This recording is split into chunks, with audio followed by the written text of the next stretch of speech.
All right, let's get some motivational Bethesda videos going.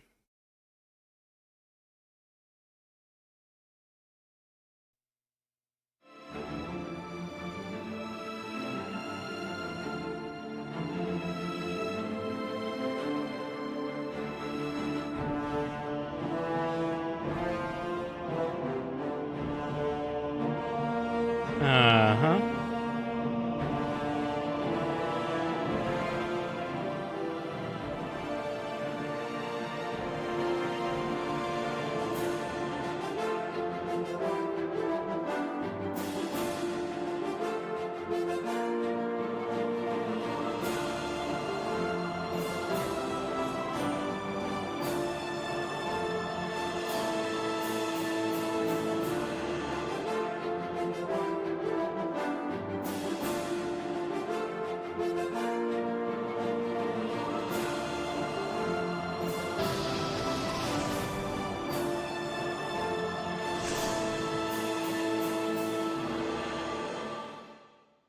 That's the thing that shocks most people. You know, they think of a video game as a few people in their garage, and you say, no, this is 50, 60 people for 3.5 years. You're like, what? A lot of people, I think that video games are, purely kids, so it's like a toy. So, why would you put that much effort into something that's a toy? I was the kid. I was writing games when I was, 12, whatever. And the other kids in the block would say, I'm going to play quarterback for the Cowboys. And I'd be like, I'm going to make video games, and everyone's going to play them. Like, you dork. Go back to the chess club. Who's laughing now? Yes, I was in the chess club. So The Elder Scrolls is our role-playing series that we've been doing since 1994, and with each game we have started over and tried to do something very, very new. Each of them we try to, for that generation of hardware and game-playing folks, create what we think is the quintessential role-playing game, and this time we went crazy and looked at doing the game for next-generation consoles and PCs that didn't even exist when we started this project. All right, so this is her new upstairs. This is her puppy named Dog. She talks to him. She says, no, she's got to practice. She's got things to do. She's got to practice. He has to be good dog. So she's going to go pick up that bow that's over on the table there. And she's going to take a few shots. Right now, her marksman skill is very low. So she goes and she gets a marksmanship potion. Are they actually drinking potions? How'd you do that? She drinks the potion. Pause a second. So this is new to me, so I'm making lists. I've got that on the list as we need the potion or drinking potion. That. Yeah, it's on there. Okay. All right, so she drinks that, which increases her marksmanship skill. Now she attacks. Dude, that is brilliant. So she goes and picks up this book over here and starts reading. Dog starts eating. His animations are going to be tweaked, and now he's got all sorts of energy. He's running around. He's running around like an idiot, and she's starting to get annoyed because she's trying to read. She's like, no, mommy's reading, and he goes, huh? Bam! Paralyzed, falls over. She goes back to reading while the dog twitches helplessly on the ground. All right, so now she says she's gonna go get some sleep. The dog still wants food though, so he follows her over to the bed. She says, "You're a very bad puppy. You're a very bad puppy." And he goes, after kicking a bottle out of him. Awesome. And scene. I think the demo showed a lot of promise, and we just have to go through and polish a lot of small stuff. And the final battle part definitely isn't quite there yet, but I mean the game systems work. We just need to go back and add that extra fine-tuning, extra scripting that's required for that. So. And no panic yet. You guys are waiting for this panic, and I don't think it's quite going to come. What's at stake here? There are two big focuses for E3. So one is the demo, and we'll go in there, have a big, giant plasma screen, and it'll be, me and Todd in there just talking to people about the game and kind of running through the same demo every hour on the hour. And then the second thing would be the trailer. It has to be awesome. It can't miss. It's the most important thing we do because it gets seen by everybody.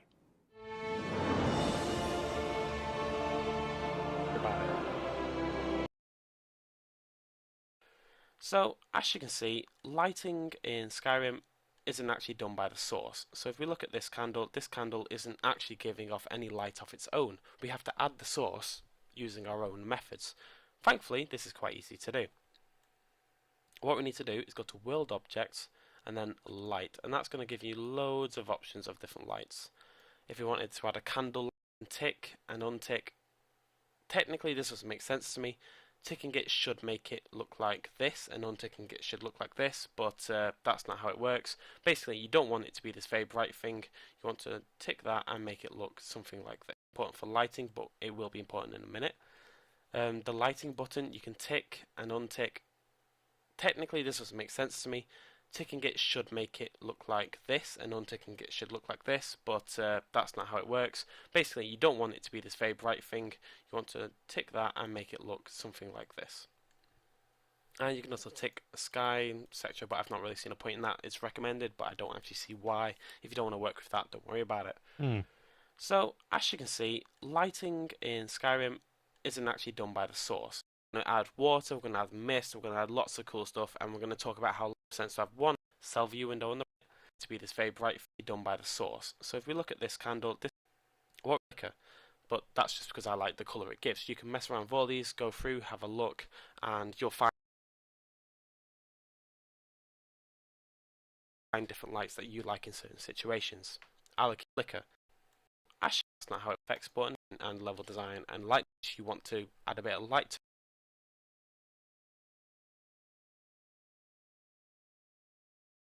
I do have all that.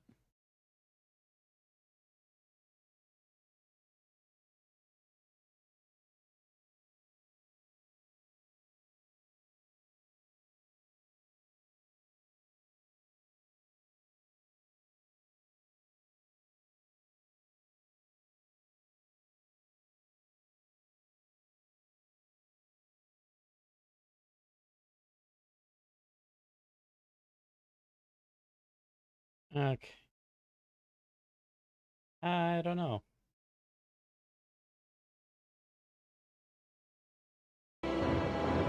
For 65 years, I have ruled this empire. Generals and kings have knelt at my command. But a darkness comes. The blood tide rises. These are the closing days of the Third Era. Oblivion is a Final hours. sword and sorcery epic role-playing game. You know, the things you see in Lord of the Rings or stuff like that. And at its heart, you know, it is this run through dungeons and kill things game. You have all these features and it's all kind of, there's so many things people get attached to, but at its heart, it's run through dungeons and kill creatures and take their stuff and buy bigger weapons and kill bigger creatures. And that's kind of layered in on top of this. Wow, look at these flowers. Can I pick that? You know, it's almost like two things sitting on top of each other. Here's the game, and then here's the virtual world.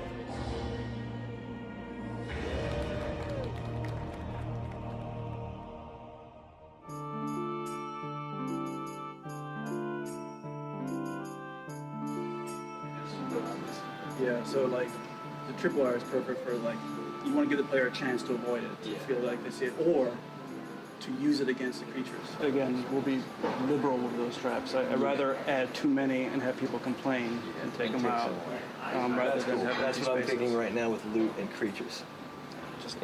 Yeah, I'm trying to overwhelm it with lots of loot. So that you get more out of the dungeon because, you know, everybody's been saying the argument, you get more Espawn. in someone's basement than you doing it. What the hell, Yeah, Espawn? Well, I'm one of the world artists, but I specialize in the Oblivion plane art and the lower class. The stuff that's really dirty and dingy and sort of nasty, or the stuff that looks very deadly and scary and, you know, somewhat demonic or evil. That seems to be in my comfort zone, in a way, that I can go do that stuff far easier than if they asked me to do anything that was nice and beautiful. This is basically showing an overview of what you'd expect a dungeon level to look like. So they're built on a grid system, so that they have an exact fit and match. and you won't see any What's seams. up, Father Elijah? it's- Classic Todd Howard It's a lot indeed. like a Lego set in the way, except, far more complex and detailed. We're just doing and our before thing. you know it, you have this world that you created in your own mind that you can sort of experience Oh.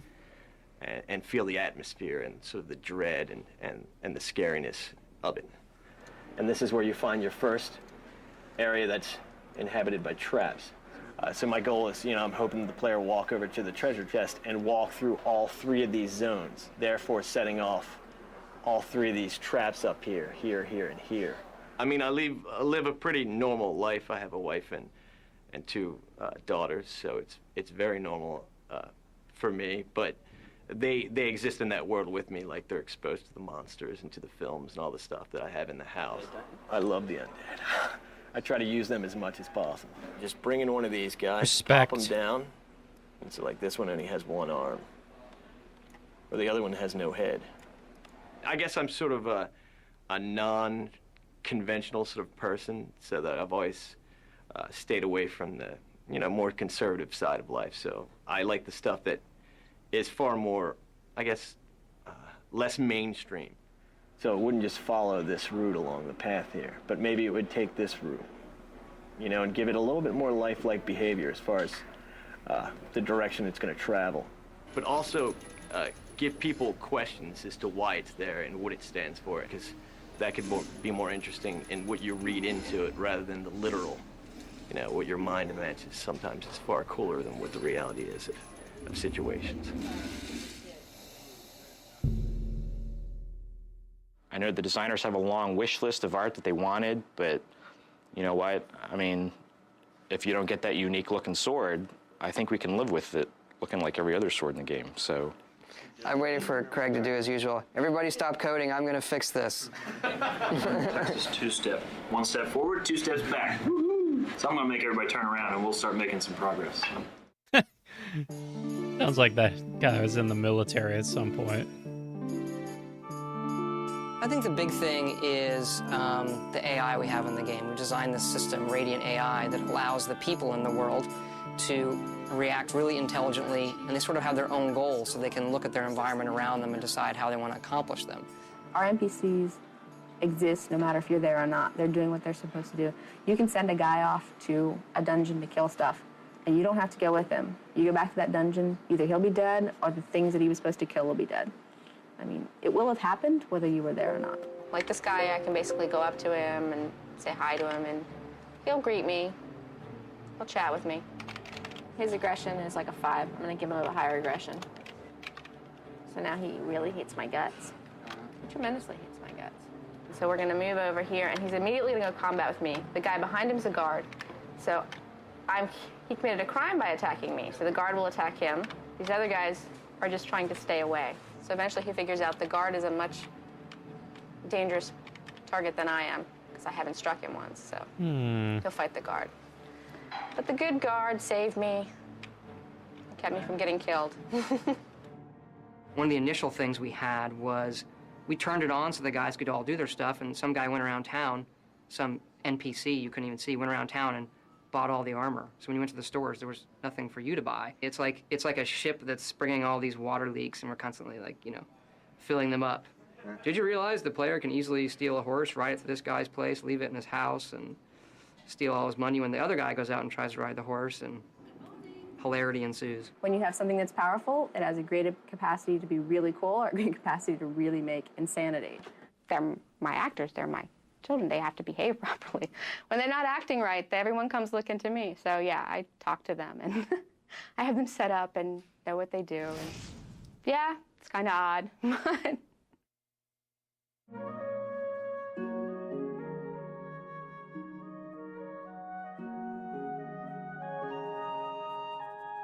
I don't know. I'm an artist for Oblivion. I'm a 3D modeler and texture artist for Bethesda Softworks. I work mostly on environmental and city art. Yeah, I mean, I get a chance to really look at every aspect of the game artistically, but primarily I focus on the environments. Well, it originally starts out as me just thinking about things while I'm working. But later on, after I have, some good source images, I'll do a pencil sketch like this that's more defined and something that I can model from. Yeah, I think it's really hard to come up with an interesting idea for something that's evil. It's a lot harder than you think. A lot of times I think it looks really cool, but it's not necessarily scary. Actually, this is kind of the most fun part of the game sometimes, because you're still making up ideas. It might not get in the game, but it's, I don't know. You just get to make up crazy stuff, and it's cool. So. I'm okay with this. So Like having some light sources in the entryway, this is but the overhead view the in idea the is that Elder this Scrolls is construction set, an which area we used to where, build the game. you know, people This is die. where we put in all the houses, the trees, you know, paint all the landscape textures on, everything like that. And then these are our little door markers over here. This indicates that this is a door you can go through.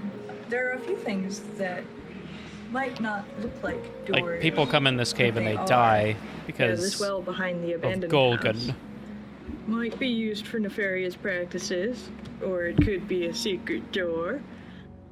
It's really fun because, you know, we go everywhere to find source photographs. Like, we took a day trip to DC one weekend and we just took tons of pictures of buildings, trying to get the just the right, you know, stone pattern and making sure that we photographed everything we possibly can, just in case. Well, I took the photos I took here, I ended up using for a lot of the Imperial City base stonework. Yeah, so it ends up, you know, looking somewhat boring to you, but, you know, we can take the edges of these stones here on the ground or all the little stains in there and use those and build a whole new wall in the game. I can't get over how much this looks like something in the game. It looks really nice. Even like just the top part of it over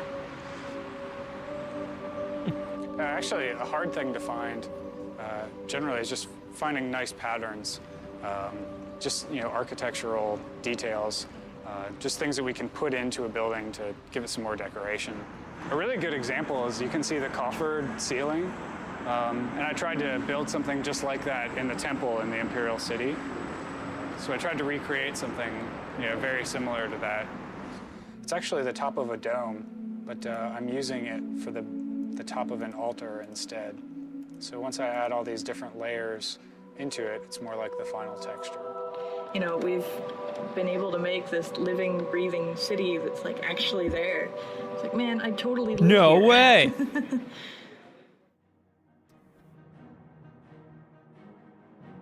You see, the idea is, I'm kind of okay for this initial area right here. I'm kind of doing something a little different than what was in like Blood Moon and even parts of Skyrim. Hircine is like, you know, the god of hunting and, you know, survival and all of that. But everybody like associates him with werewolves, rightfully so, because that's, you know, that's a big part of who he is. He's just, you know, he loves werewolves and all that. But he's also like, he's also coincided with bears. Like, one of his forms in Blood Moon was indeed a wolf, not a werewolf, but it was a wolf, but it was also a bear. And so I'm like, okay, well, he's associated with wolves a lot, and we can include werewolves in like the next level. But for this level, I want it to be like difficult. I want there to be legend behind this cave, that this is the lair of a very large, very formidable bear who no one has been able to take down, and apparently there's legend of there being some sort of tomb or some sort of treasure if you kill the bear. And in a way there is. When you kill the bear, you find a key to this door. You open the door, go to a lever, you pull the lever, and it opens this secret door back here. And it takes you to like the tomb area. But you know, that's like nobody really knows for sure because nobody has been able to take down Golgan. He's just he's a formidable foe. So that's kind of the idea. And I wanted it to be a bear because I'm like, let's mix it up a bit. Let's give bears some of the love that they deserve. and then we can put werewolves in later. That's kind of the idea with it. But I think the last thing I'm going to do with this entryway is put some light for these torches.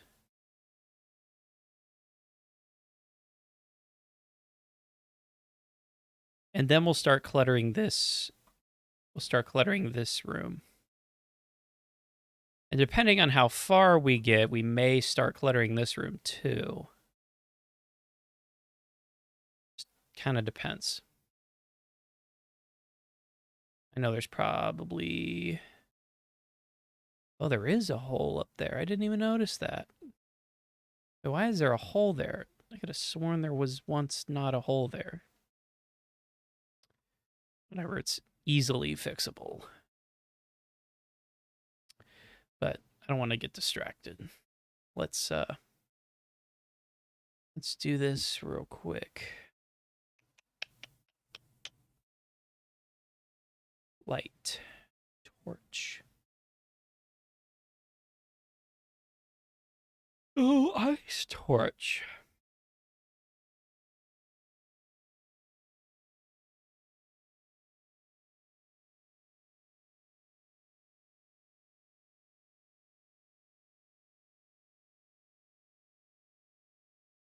I mean, I guess I could just give it a regular torch. Half Omni. Because that is kind of bright.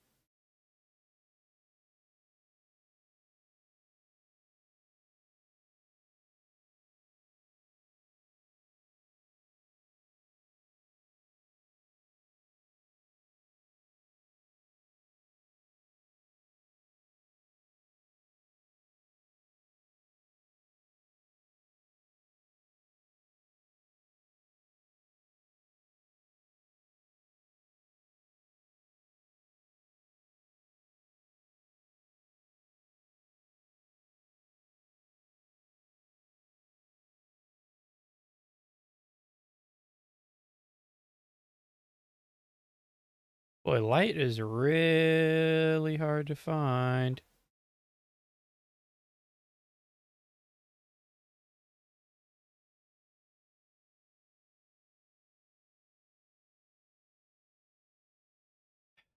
Damn it.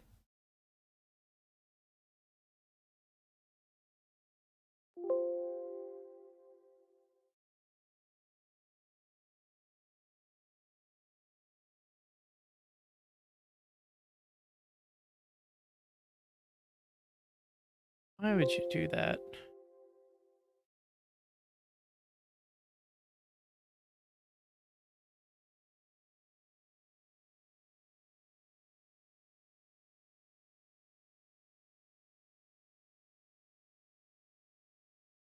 That's not bad.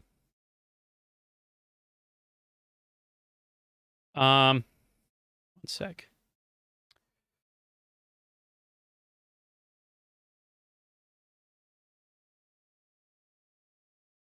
Thank you. I'm glad you like the design so far.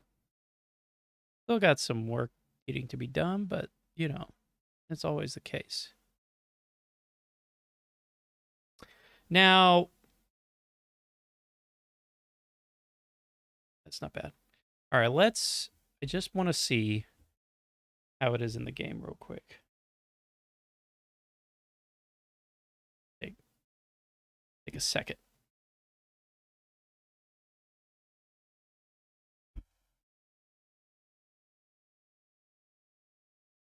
I wish it was as easy as Morrowind.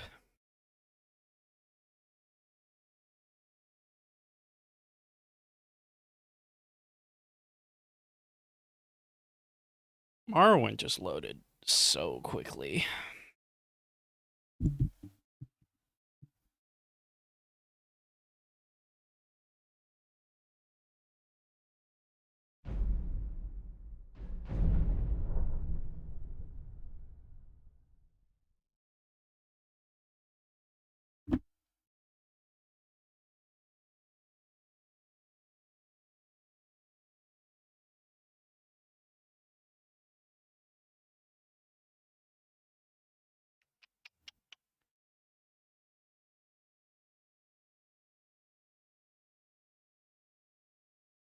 on what to go in the cave.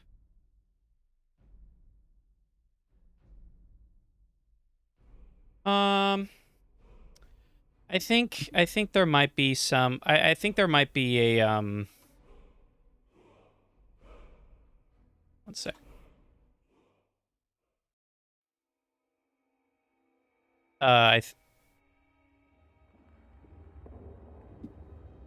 That's not very well. Even though it's not very bright, that's still kind of cool. It kind of gives off the right vibes. Oh, wow, that's a tight squeeze.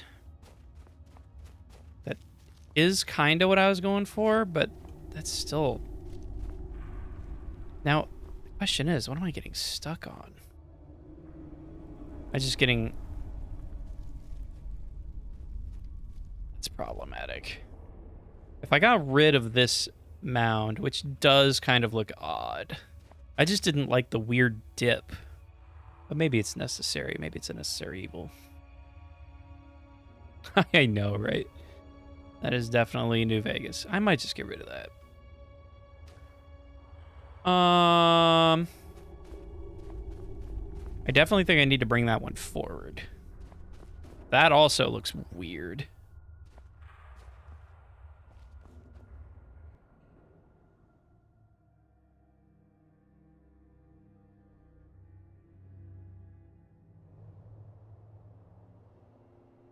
No.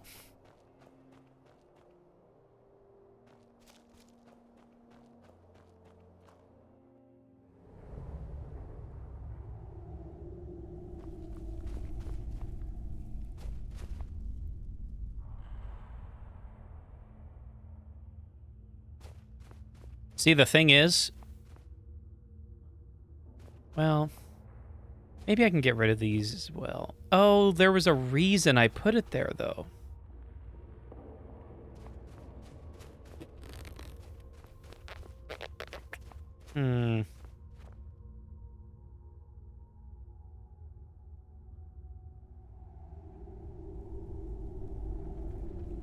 Right? Like, I actually... That was actually a pretty key feature that I wanted to include in the entrance.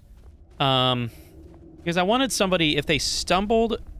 Okay, so if they stumbled upon this cave, they'd be like, you know, they walk down and it's like, oh, you can't really see what's going on in there. Like, there's a pillar. You can kind of see that there's another room in there.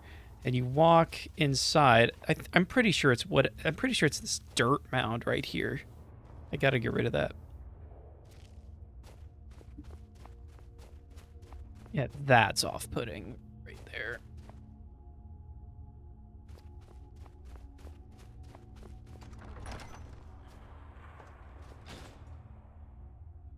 Yeah, you see?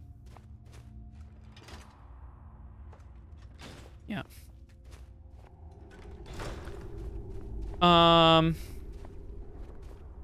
Yeah.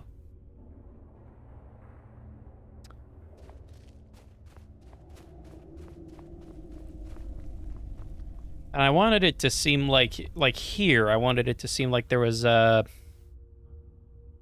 slight, like some rocks broke away, like broke through, or it like I didn't want it to seem.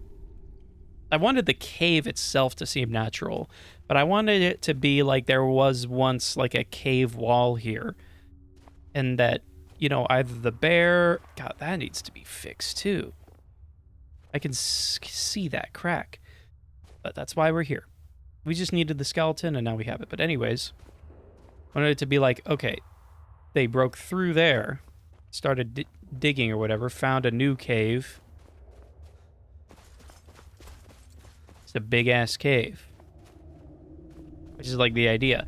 Now we're going to clutter this area with more rocks, pillars, like a balcony over there.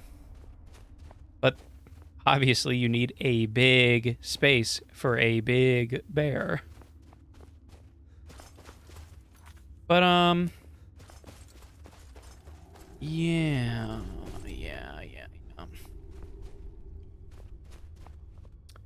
Okay, I gotta get rid of that. Gotta get rid of that. I actually do kind of like the light. I don't, or I do like that it's not that bright. At first, it was a little weird.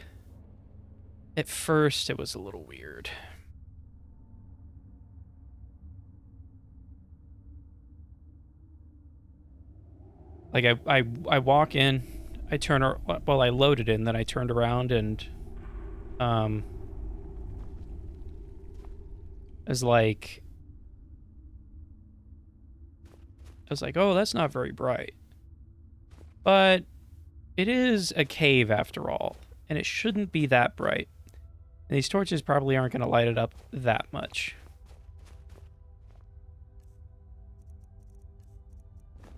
So it's at this point, player takes out a torch, or a spell, or whatever. Maybe it's the rock. Maybe it's the pillar. I could see it being the pillar. I think I did bring up the pillar a bit, which may have condensed that area.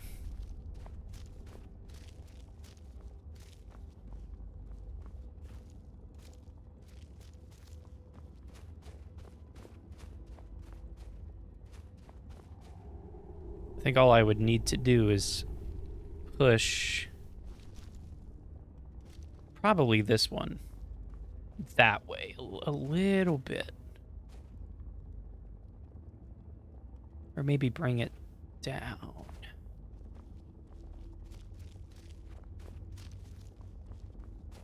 Something about it. I don't know what it is, but it's something. Either way, I like it. That one just looks weird. We'll fix it though.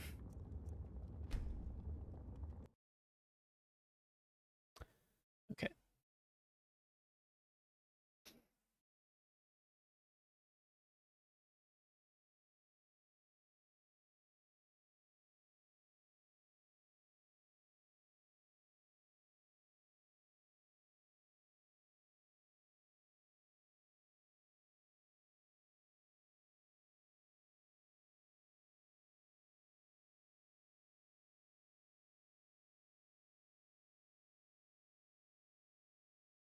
Yeah, that's probably okay. This looks more off-putting than it should. Problem is, I can see that.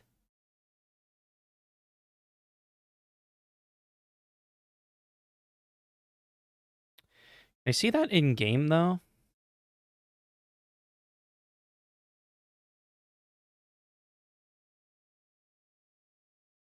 I don't know.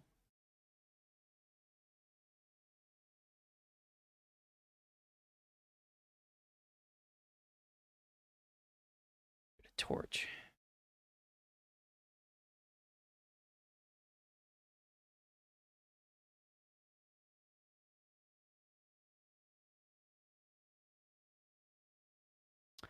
Don't want it to be like that.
I'm sure that looks just as off-putting.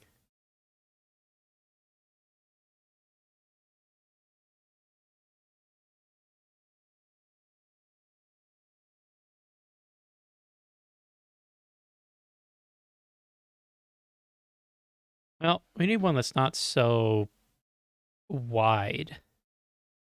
That's even wider.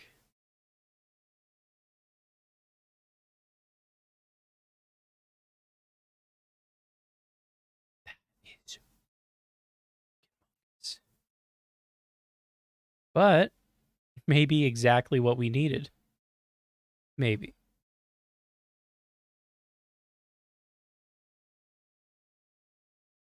I don't know. It might look just as weird. It might look just as weird, but I'm willing to give anything a try at this point.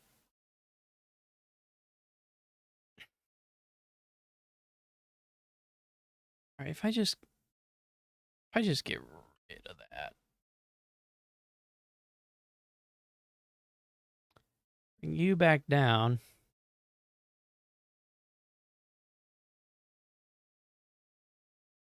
There's like a big dip. But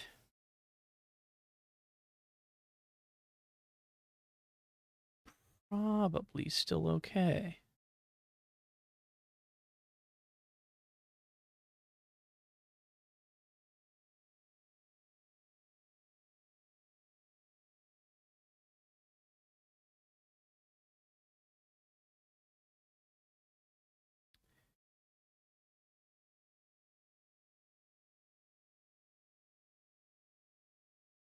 Okay, this is the last time I'm going to go in right now. A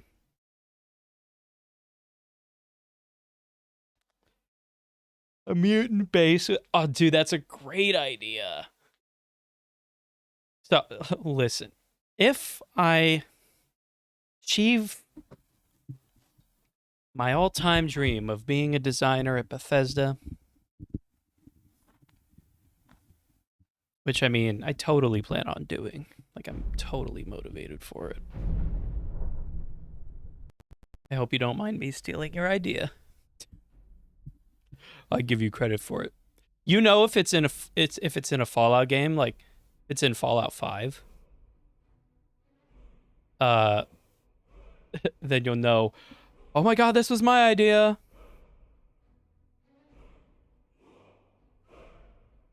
That's weird.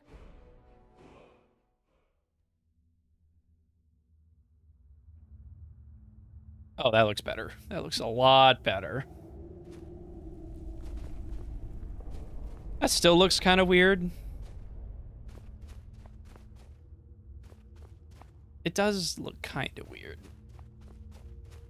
This probably works now. Yeah, I mean, it's a little cramped, but we don't get stuck. Like, we get slowed down because it's like we're hitting a wall, but we don't get stuck like we did. Which is, you know, the goal. We want to not be stuck.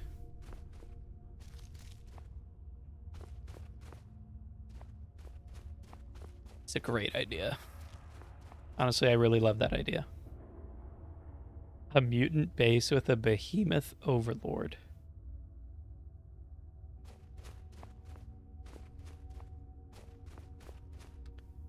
I don't know. I might delete that at some point. And then when I load the game back in to check again, I might look and see what it looks like without it. Because I think I loaded it up once and saw that there was a discrepancy in the kit where there was like a small crack. And I mean, you can easily cover it up, but you can tell there's something there. But anyways, I'm sure people won't even care. Okay.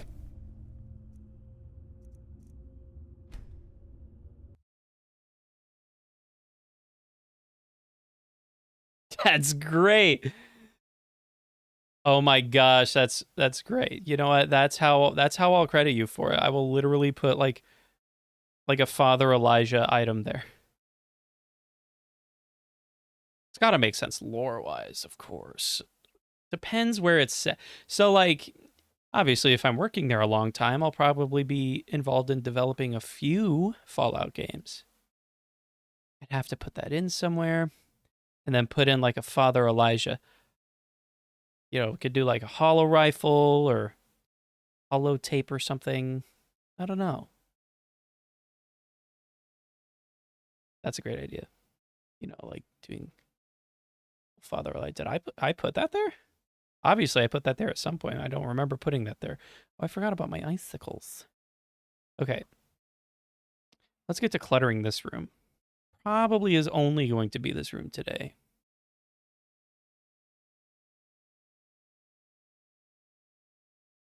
All right, let's do...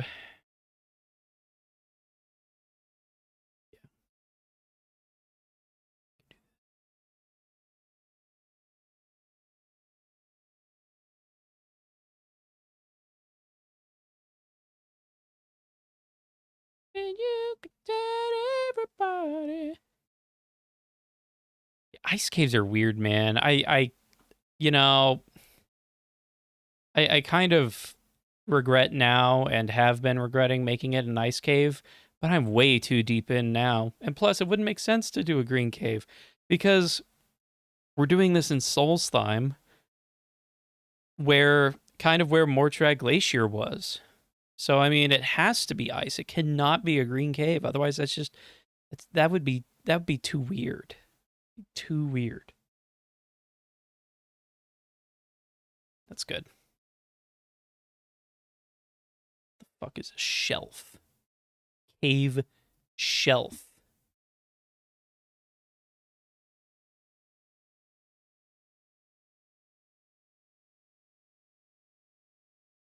Lol. You know, that could actually come in handy at some point.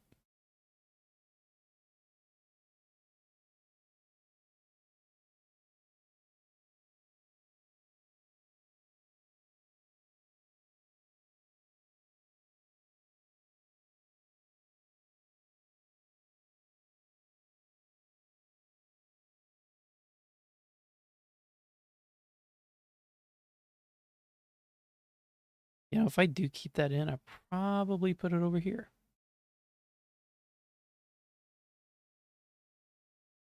And you did it. Oh, I had this playing. Just type pick idle. Pick idle. What's that supposed to do? Did you actually select the right idle animation in the idle manager? Yes. Click on the candle. All right. We have over 100 bugs and tasks open in the database, and that number fluctuates anywhere from 50, and we've had over 300. Candle fact, 01. So essentially, you didn't go ask anybody who made this up? No, it doesn't work. I asked Dawn, and she told me to do this. She's still bluffing. It all ties together. It's all one big bundle of this is the universe, and you touch something here, and it moves something over there. Now, you have duration 1. I have duration 1. In put a duration 0. Well, I used 0 before, but that's the Well, that would get rid of the problem you think you're having. And he did nothing. See, I mock you. What's his energy? Oh, that's high. Set it to 5. Low energy, idle more. Oh. No, he didn't do it anyway. He just finished it. That could well be a bug. If you run through the demo now and see the lightning effect, the fireball effect in the bookstore is messed up. But if you don't see the lightning effect, it's fine. So basically, for this next week or two, you know, you guys are really gonna have to talk to each other. You're gonna have to be really, really smart about stuff that you put in the game, stuff that you update. If you see anything broken, you have to speak up. Do not assume that QA is gonna catch it, that I'm gonna catch it, or someone else is gonna catch it. If it says E3, it needs to be done that day. And if you look at it and it can't be done that day, talk to somebody about it. Because we need to sort of slot these things and make sure it's all done over the next week. We've seen it, it's there. We just sort of have to, you know, get some of the mess out of the way and let it shine through. But we've done it before, we can do it again. So, let's do it. I'm basically the chief deficiency inspector. So if there's any problems, you know, I'm the one in there finding them. Primarily, I'm looking for crashes. Anything at this point specifically that's going to make the demo look incomplete. Like, the worst thing that could possibly happen is for it to crash. while we're showing it to people. Oh, there it is. You see that? How'd you do that? Hey, Chris. It's that power attack thing where you get stuck. Can I kill every creature in the game? Can I soul trap every creature in the game? Can I click every button in the game? Can I exit the game from everywhere in the game? If I save the game this way, does anything get messed up? If I go here and save, does anything get messed up? I think we should throw a fireball here, but that's up to you. Because I think it was... No? Now you've ruined everything. But it looks so cool going down there. Yeah. That's the beauty of my job is I get to do everything hundreds of times. Minimum 2 times an hour, 10, 12 hours a day, 30 a day all week. Hey, that's like 150 times this week.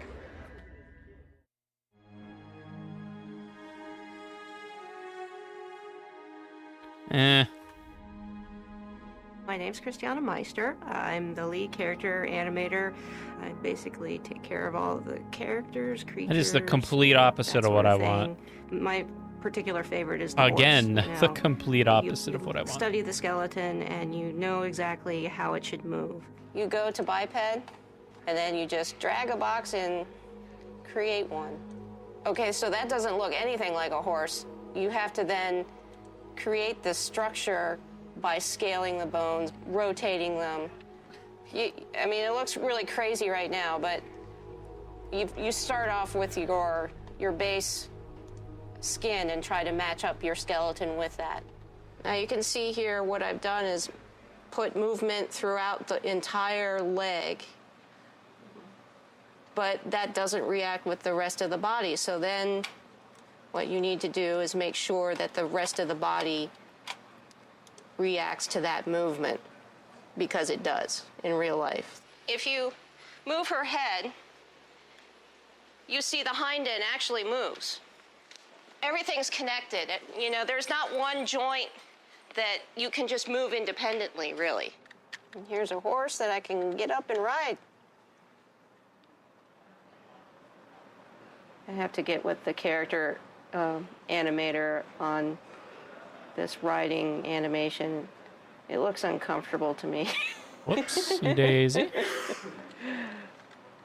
There's always work to be done. Yeah, I'm always, watching her move, and it also helps to, when I ride, I can feel what's going on. So feeling is a good part of animating as well, because you think about your body position and everything else while you're riding.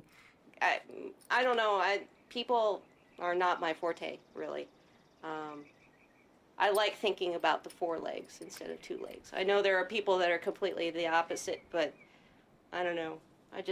I find them much more interesting. Yeah, it's fun. With Oblivion, we were really fortunate to get some voice talent that people... I'm not gonna lie, it is very difficult. Design, like, I was able, because this is a mod I had thought of before and actually completed the first level for, but it was on an older PC, and when I tried to get all of my files from my old PC to my new PC, it didn't work, so I lost everything, and I was pretty upset about it. I was pretty pissed off, and I was like, ugh, what's the fucking point? So I quit modding for a while. And I was really impressed with that level. I liked it a lot. This, I think, will work better story-wise. I just don't think it looks as good. It's just my personal opinion. It just doesn't look as good. People know to join us for the project, including Patrick Stewart, Linda Carter, Sean Bean, Terrence Stamp.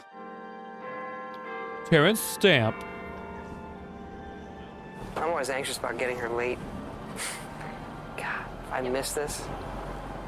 I tried to get on an earlier flight. We got to the airport early, but they wouldn't let me on it. Superman 1 and 2, kind of my formative years, when I was 6 or 7. Terrence Stamp is General Zod, and he has a great line in Superman 2 where he gets Superman to kneel, and son of Jor-El, kneel before Zod. My brother would always do that, but change Zod to Todd. So just over the years, one of those things, you know, for 20-some years, just keeps going, and now I'm gonna meet him, and if I can get him to record it, send it to my brother, that'd be great. As for the rest, the weak shall be winnowed, the timid shall be cast down, the mighty shall tremble at my feet and pray for pardon. Your reward, brothers and sisters, the time of cleansing draws nigh. Weakness will be purged from the world, and mortal and immortal alike purified in the refiner's fire. That gave me goosebumps. Terrence Stamp plays kind of the, you know, he's the bad guy, somebody who comes from a different line of kings, who wants to make this world his own. So he's kind of a priest. You know, he's not a cackling maniac. We like to have our bad guys be a little grayer. We want that moment where the player goes like, maybe he's right. You think I mock you? Not at all. In your coming, I hear the footsteps of fate. You'll tell me if I'm overdoing it, won't you? Yeah. Impossible. It's impossible to overdo.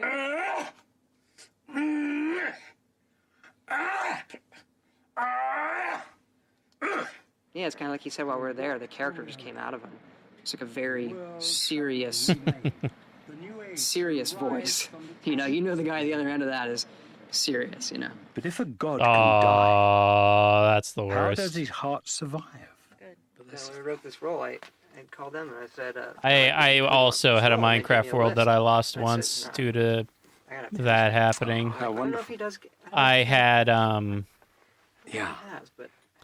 I had this world where I had a house where I dug I wasn't unnerved, but when right I to the bottom of the FedEx last of the night earth. with the script, and I looked at it and I thought, well, I just don't know. I hope there's somebody there to tell me where to go, because I just had no.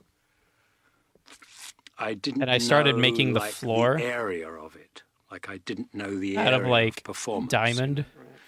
So I look forward to, you know, I think it was showing actually to out of them, gold. having them, you know, I've never seen myself in that light. Just how well we can lip sync and put other characters on the screen. Kneel before Todd. You got to put that in. Smile when you ask questions like. Thanks. Thanks, Terrence. Gentlemen, wonderful. So this is my pal Terrence Stamp.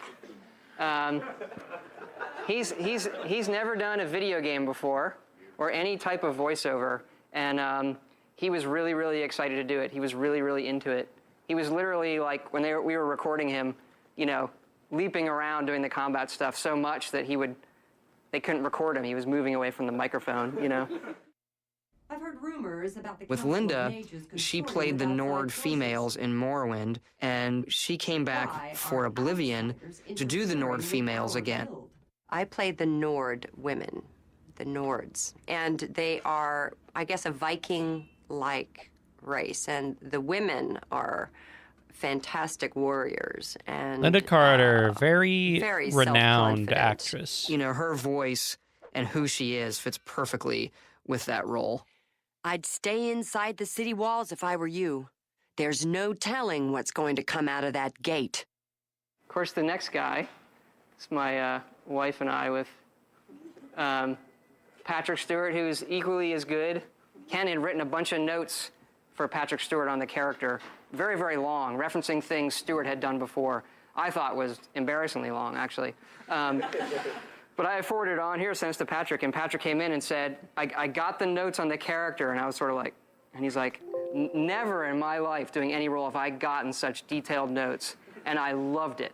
I am really intrigued. This sounds really cool. You guys have given this a lot of thought. I can't wait to do it. I could see Wanna hear that. Something really cool. What? You need to go over to Mark Lampert's office right now. Okay. Is Ken still here? I don't know. I've been waiting.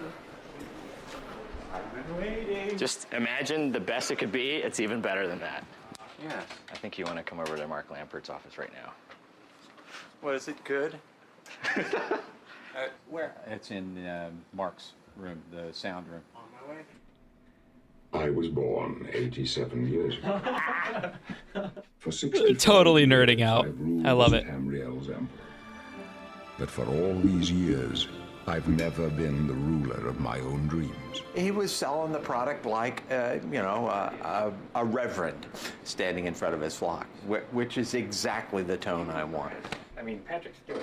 This is the unedited stuff. Generals and kings have knelt at my command. That's such a cheesy line. That sounds good when he says it. Generals and kings. That's what I said every time I heard Make Our Cameron saying this shit. Rises. It's like all the stuff that sounded so cheesy. These are the closing days of the Third Era.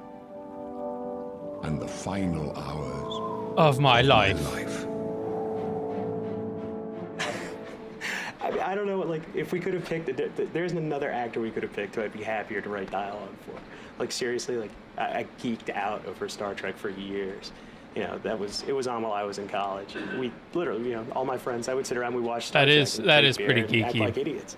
I don't have a picture of my wife in my wallet. But right you now, know what? But I've got Patrick Stewart in my wallet. I respect So, how no better much actor as far as he I'm loves concerned. Like, Star I get to say Trek. I wrote dialogue for Patrick Stewart. Yeah, I'm happy. Got your wallet? Yeah, I got it. This is not a lie. See, my wife will not be happy, but I have a Patrick Stewart picture in my wallet. Right there. So you guys know our demo machine melted last night? And the motherboard's dead? We're never really sure. Could have been a defective motherboard. We could have just been putting too much into it. We weren't overclocking it at all. So I checked out. We're sending it back to the manufacturer, Asus, and they're going to send us a new one.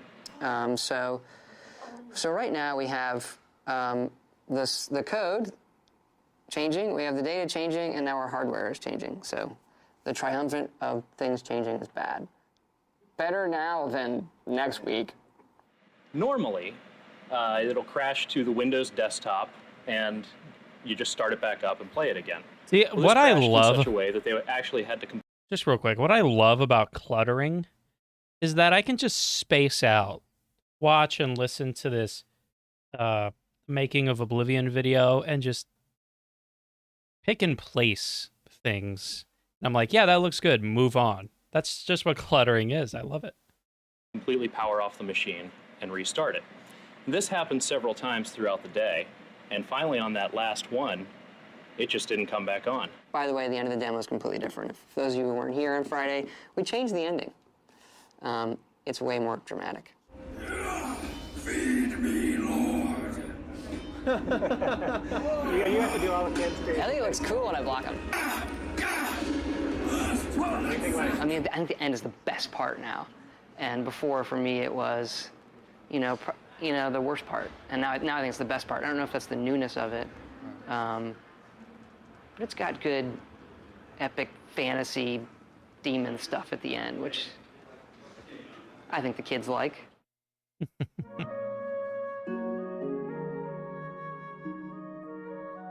I'm a little sad Emil's not in this video. Emil is the design director. Yeah, the first stuff for us. Although I has think he always was been new kind of rendering-wise, the at craziest Bethesda thing at the that time. we try Although to he do. started off pretty And the highly thing that because also he has the had biggest been a visual impact designer of the game. for People see it. Wow, I've Thief. never seen that before. He was a designer on Usually, Thief. when building a scene like this, I start out by placing the rocks. I sort of look at the lay of the land, which is generated first, and then I try and pick out spots where a rock might naturally occur. I've got this big one here. So, I would just take a big rock like this and plop it down, sink it to an appropriate height, and then I'll go and add like little satellite rocks around it to try and create a feel that there's some natural erosion going on. Came out looking for source textures for some of the surfaces in the game. Specifically terrain textures and like It is, pictures of the ground, things like that. it needs It's really tough to icicles, find man. Ice images Cave like that online for needs those purposes icicles. With a rock, a lot of the visual With impact is Dwayne "The boil Rock" down Johnson. from the texturing, from I think I might put like a boulder or something. and then using like shader. No, techniques never mind. to try and get that. Not here. I forgot I put shine icicles up there too. The cragginess to it. I think that's okay. How the lighting splays across it. Maybe I'll put a This color boulder and texture is perfect. like in for this entrance. Some of the textures that we were trying to recreate in the game. Yeah, I want obviously icicles the all moss in around general this is mostly pillar. green, but there's lots of other little details here that really help make the textures more believable. You know, there's lots of other little browns in here, lots of little highlights in the green, and just other little random bits of nature. I've always obsessed over natural foliage and just greenery in games in general. For some reason, I think that's really cool. It's just not something that you normally see, and I definitely think it's a fun environment in a game to play in. You think about all the leaves individually, they're probably pretty close to the same color, but you see them all in a scene like this. There's so much contrast and play of light. In the foreground here is an example of some of our grass that we have in the game. So we've got some ivy in here and some tall grass. Further on, I think there's some sort of generic forest weed types of plants.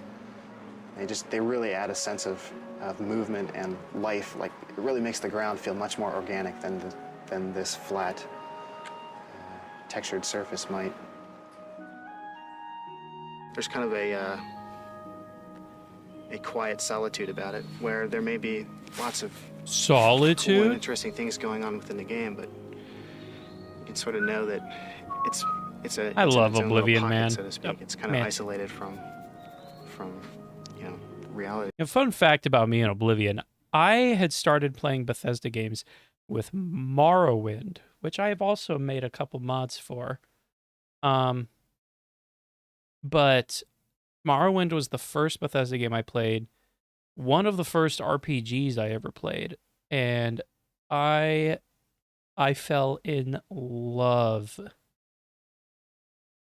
with that game. Morrowind is still my #1 favorite game of all time, partly due to nostalgia reasons, partly because I think the game is extremely I wouldn't say it's extremely simplistic, but I would definitely say it's bigger than it like it makes itself seem bigger than it actually is. There's not a whole lot in Morrowind, but the way that the game is played and presents itself makes it feel like there's so much to do.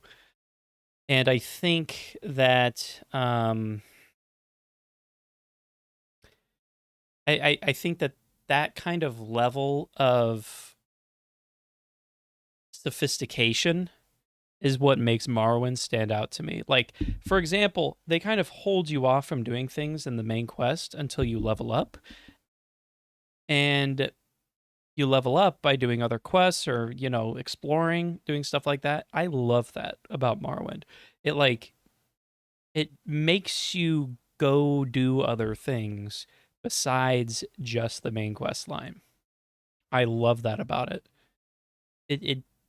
It makes the game, it makes you do other things. And to me, I feel like a game where you can do everything in the main quest line at once, you almost feel obligated to do everything at once. Like everything in the main story at once.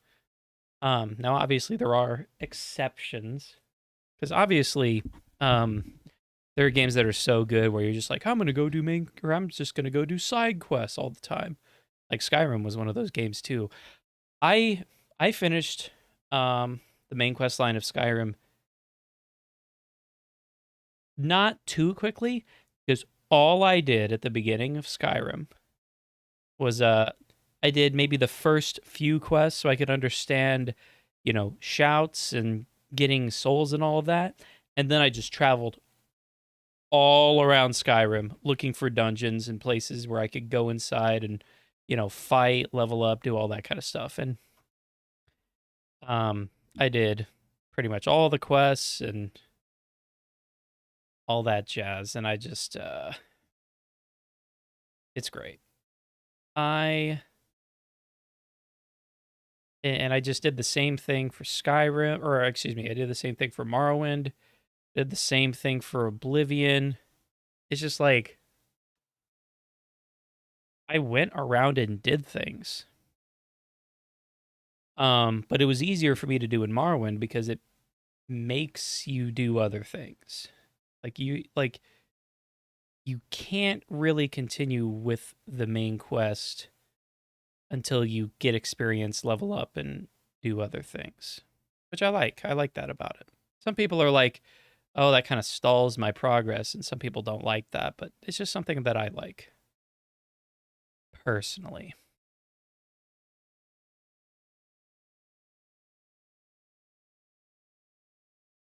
Is Veronica your girlfriend? She's got good taste. Oblivion's good too. And honestly, I don't like Skyrim is definitely up there for me. It's a great game.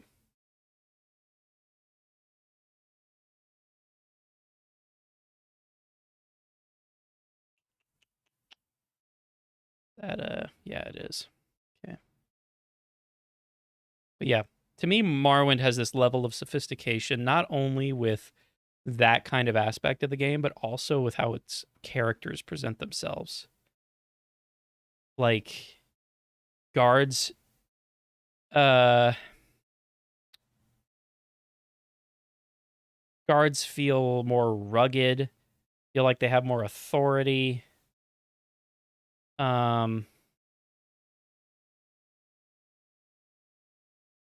The way like going to jail and stuff worked. I do kind of like how it is in Skyrim and Oblivion, where you can like go to jail and then escape jail. I do like that a lot. But the fact that you can have, you know, writs and contracts and stuff, like if you're doing the Morag Tongue in Morrowind, if you kill your target and somebody reports you, you can present that written contract and, you know, have your bounty taken away. But yeah, and it was thanks to Morrowind that Oblivion was the very first game I was like looking forward to. Like I heard they were making Oblivion, and I was like, oh my god, hell yeah, I can't wait. It was the first game I actually kept up with in terms of like news and dates and stuff like that. So it was pretty good. Pretty good. I enjoyed the times.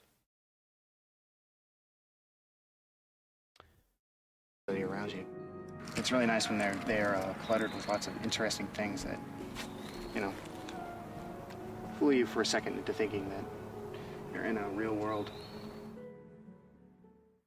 Well, it's Thursday now, Thursday morning, and E3 starts next Wednesday. However, the computers need to be shipped out and they need to arrive there by next Monday. So we basically have until tomorrow afternoon before we basically have to stop work. The machines get packed up and they get shipped off. We're on schedule. It's taken all late nights, deep into the mornings the last 2 weeks, but looks good, looks good. Okay, I'm a little under the weather, so I'm gonna try to get through this, but if my voice dies, bear with me. We built Oblivion from day one to be a next-generation game for both the PC and the Xbox 360.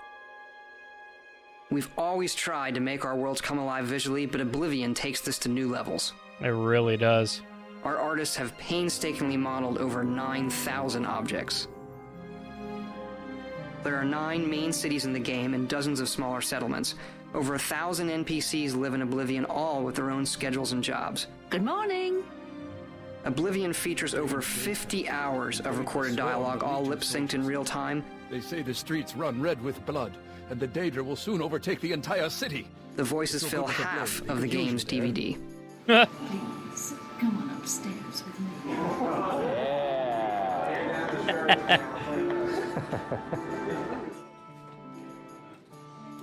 I don't know what kind of titanium alloy packing stuff they've got, but whatever it is, I just hope it can take a push out of a plane at 30,000 feet. He did it! Okay. We've surrounded our pillar with icicles. Now we just need to make sure that works And all I think it looks awesome. If you do not have any red buttons, proceed through the register. If they don't like it a lot, I'll be really disappointed. It's all about meeting expectations. It could still be like one of the best games there, but if it doesn't meet their expectations.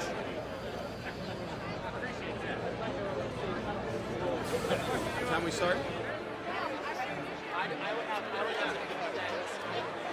Oh, right now it's 7:10, and we were supposed to be starting the Microsoft event in 5 minutes, but that's not going to happen. So we're just hanging out, waiting to meet up with some folks, and we go get something to drink, and we'll watch them put our trailer up in front of thousands of people. I mean, I'm really looking forward to it. It's an awful lot of work to get to this point. I mean, we haven't seen it on a freaking movie screen, so we have no idea how it's going to look. Well, we know it looks really good on a 61-inch TV, but on a movie screen.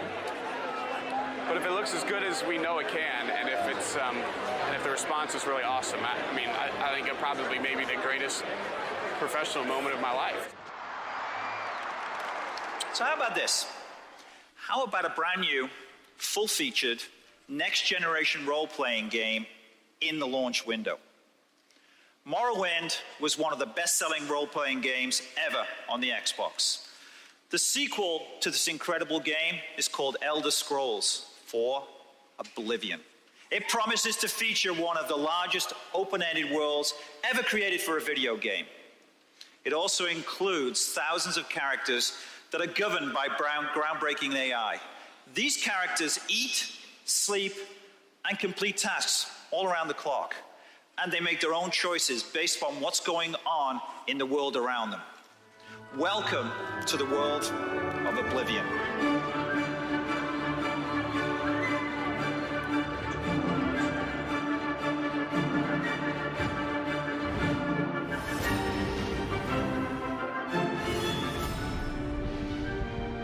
Hi, I'm Todd Howard of Bethesda Softworks, and welcome to our presentation of the Elder Scrolls IV: Oblivion.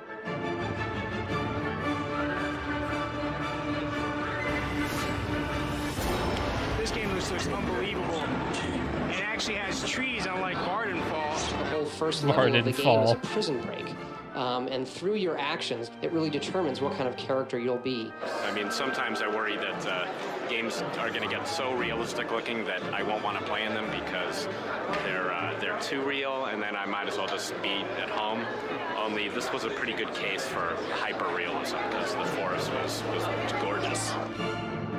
Unbelievable. It's easily the most impressive game that we've seen at E3. Yeah, it's like with the radiant AI thing. Yeah. That's always one of my big issues with RPGs is the NPC characters are kind of boring. Like they're just there and you talk to them and they're kind of just like this clunky way of getting information. But it's so much more entertaining to watch like somebody flame their dog.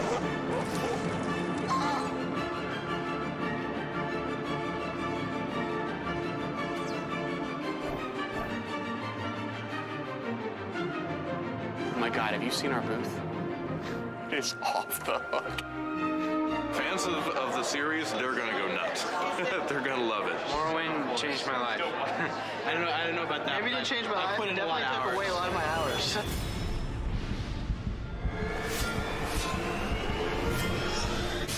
We look back at what people really liked about role-playing in the first place. The setting, the action, the heroism.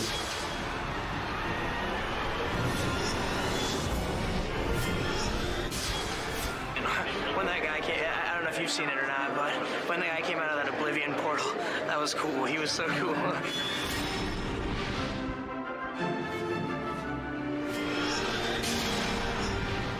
They do have a very unique sort of little setup there, doing titles that take a long time, that have a distinct story, and they've really resonated with fans over the years. I totally love the storyline as it is, and like the way it develops is like just so good. And as you know, if it's an Elder Scrolls game, people are going to go buy it just because.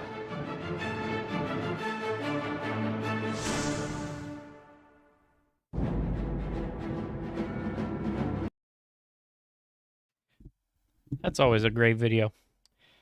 How the fuck do I...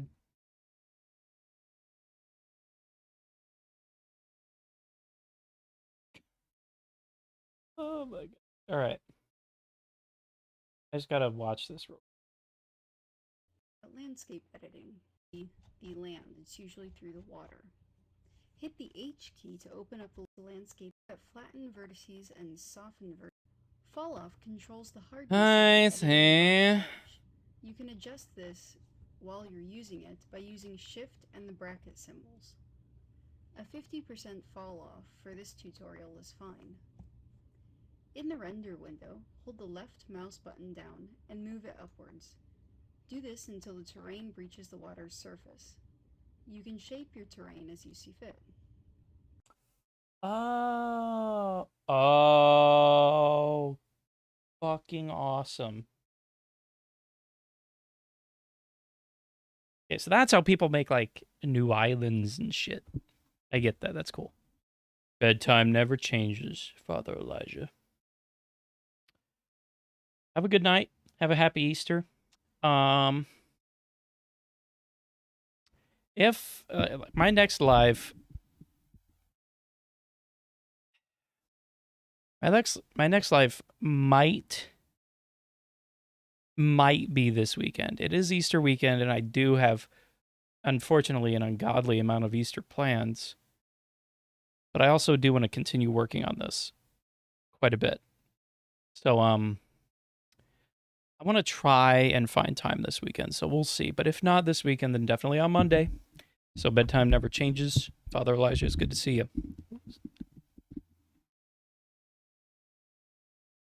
Now let's get to the next video.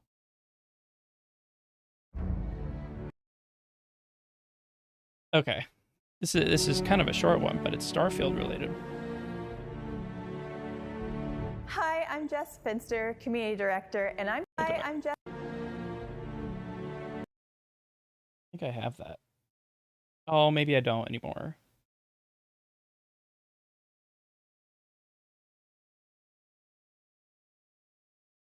I hope I didn't get rid of that. Really hope I didn't get rid of that. If I did, I'll be a little disappointed.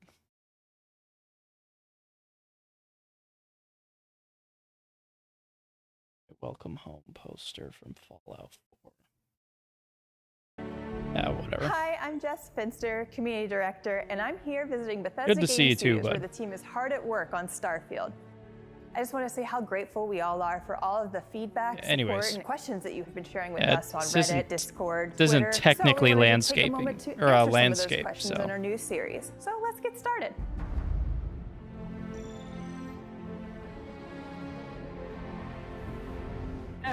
First thing that we want to know is what inspired Starfield? Oh, you know, so many things. I think the main ones that I'm going to go back like in time here.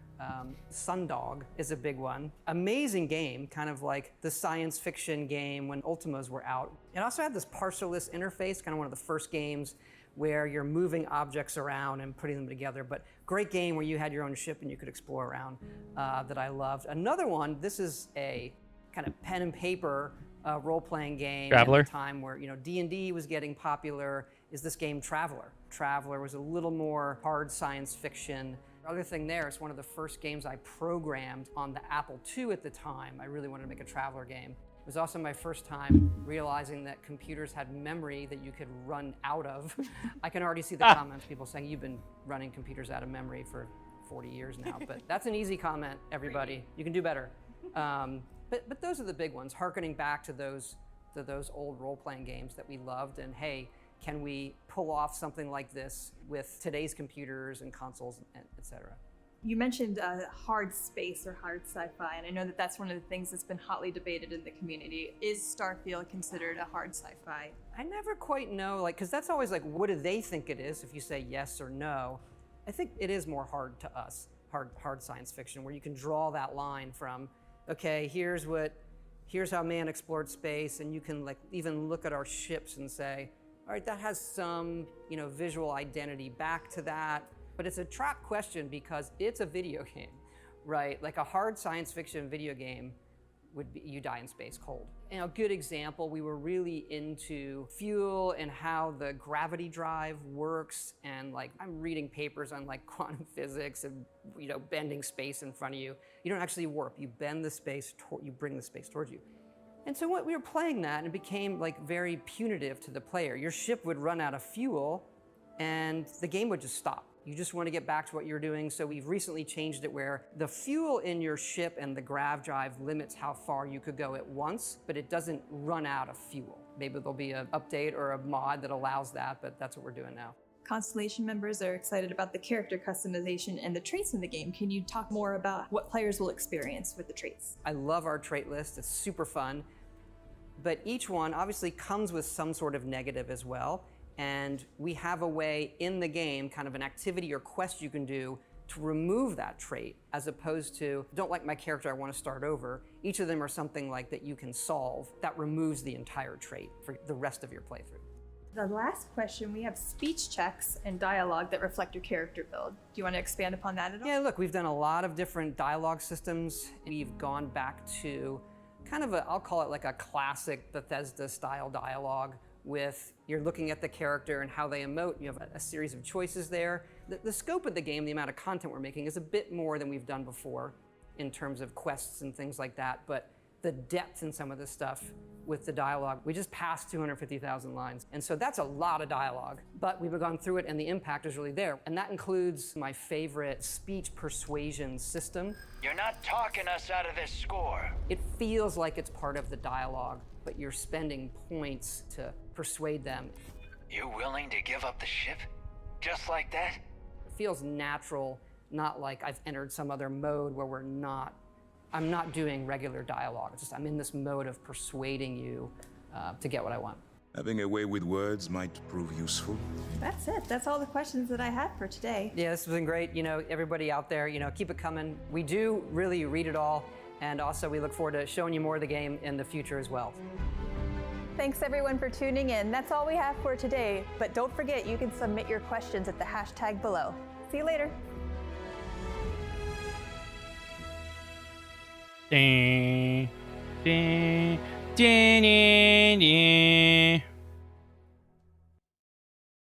Stuff we do, we want to try. No, I watched that recently.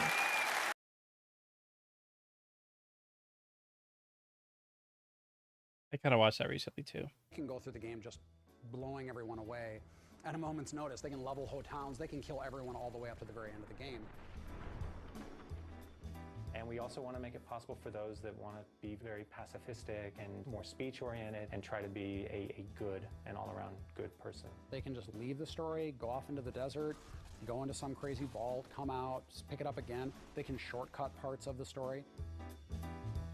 Really, I said, it has to start like this, and it has to end with some big conflict between humans about very human concerns. But where you go along the way is sort of what we've been defining over the course of the development process.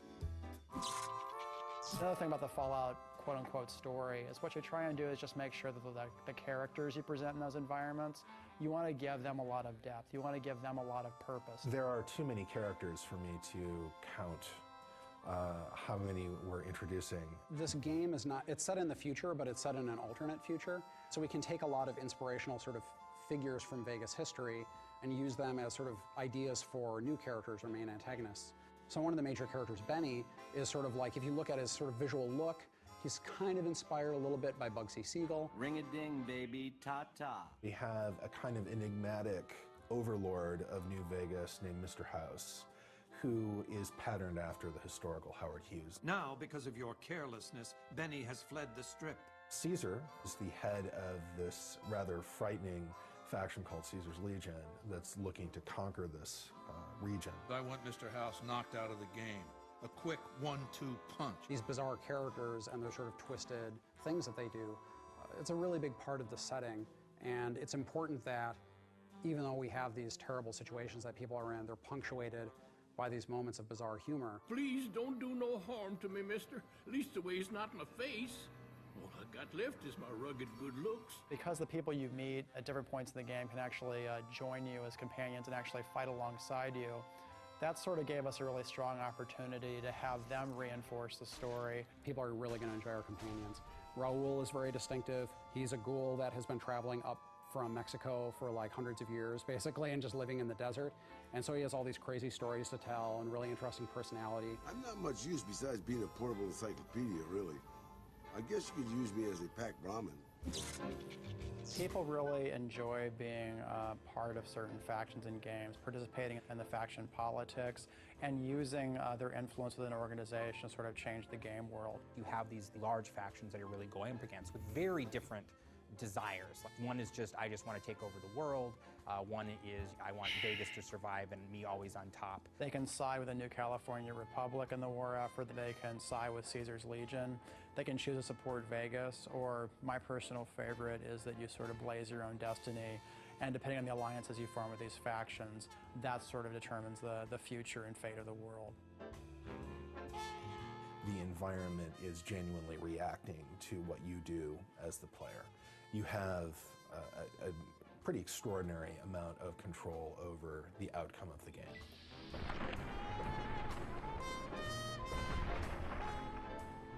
The one thing about Fallout's always done is really kind of had fun people acting in it. And with Fallout 3, it really continued. And so we want to make sure we're still doing that.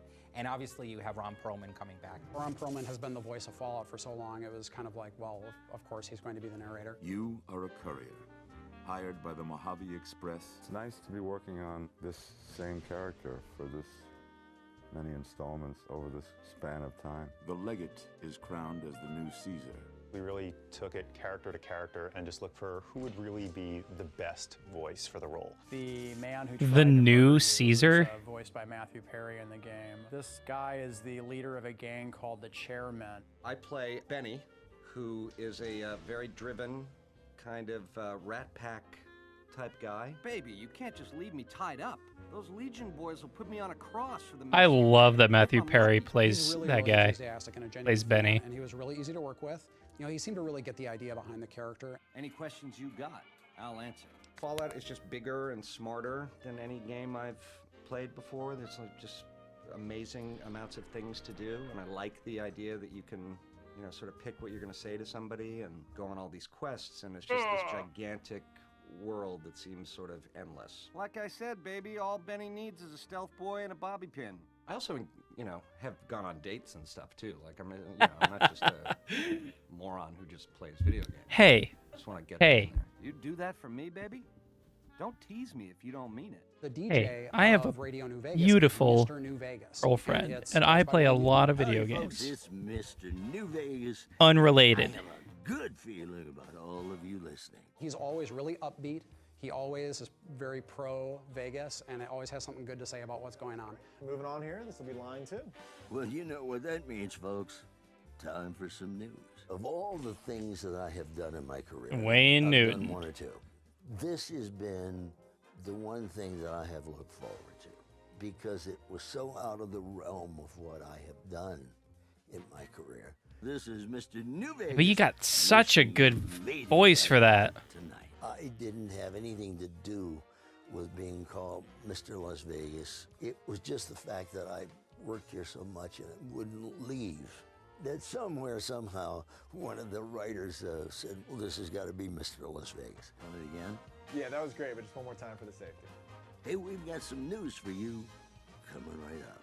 We were lucky enough to get Felicia Day to be one of our Brotherhood of Steel members, which is fantastic, and it makes my nerdly heart glow. Recording Felicia Day has been just a joy because she's so enthusiastic and she's so excited. There's got to be something we can do. Veronica is a scribe for the Brotherhood of Steel. But where have I seen Felicia Day before? I've seen her And somewhere. She's sort of sardonic. She's really bright and also likes to punch things. So she's got everything going on for her, really. They need me, and I'm not going to abandon them. That's what I actually like about the character, is that she's a rabble-rouser, but it's for the good of everyone. She really wants to improve everyone's life, and she's willing to buck the system to get it done.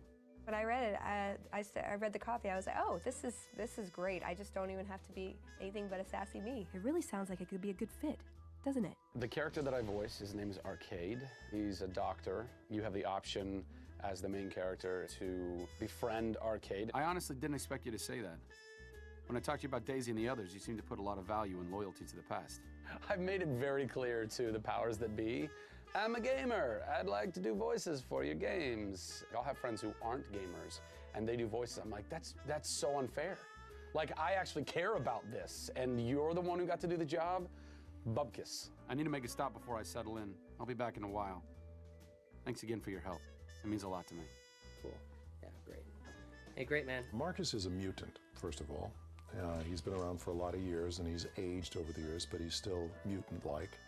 And he is sort of like the sheriff of Jacobstown, which is near New Vegas. If NCR or anybody else is looking for an excuse to attack Jacobstown, they're not going to get it from us. With Rene Aubergenois, from his very first line, he got the character, he got the tone, he got the delivery.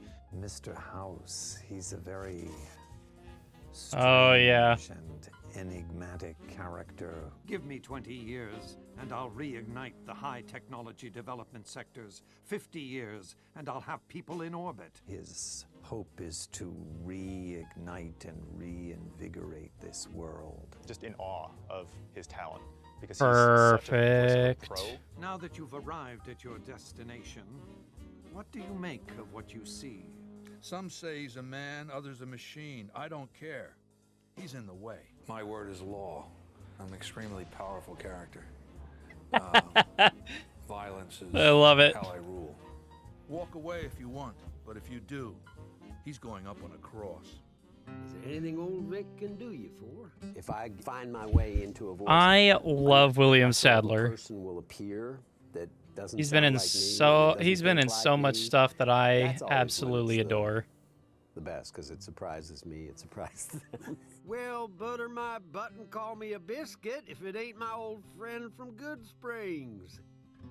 I can throw the gun at him if you want, boss. Raul is like a very smart Yeah, Raul. ghoul. He's got a lot of Danny wisdom and a lot Trejo. of experience, you know, so he uses it sparingly, but he's pretty sharp.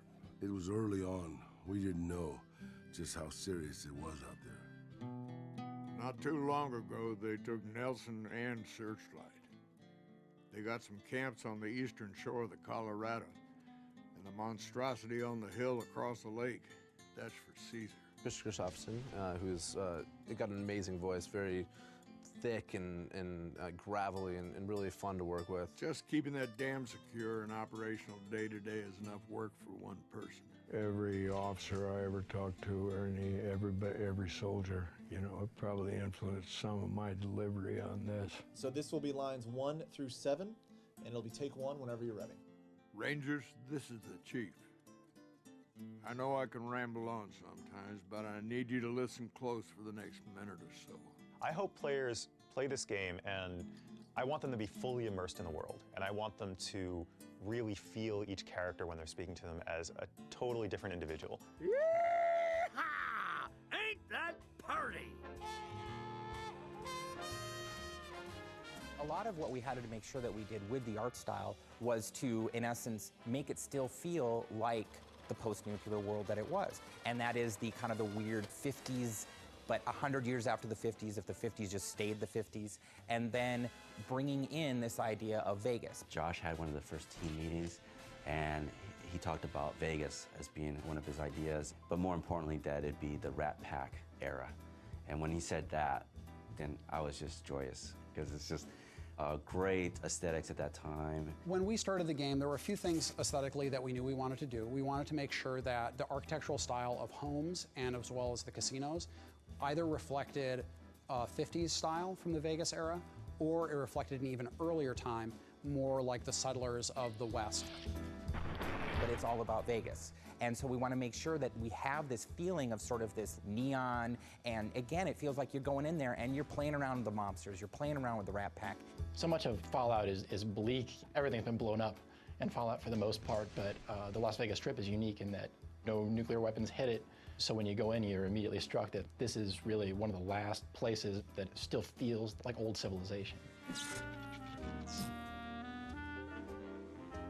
Our team, I think, got up to, including animators and myself, we're about 22.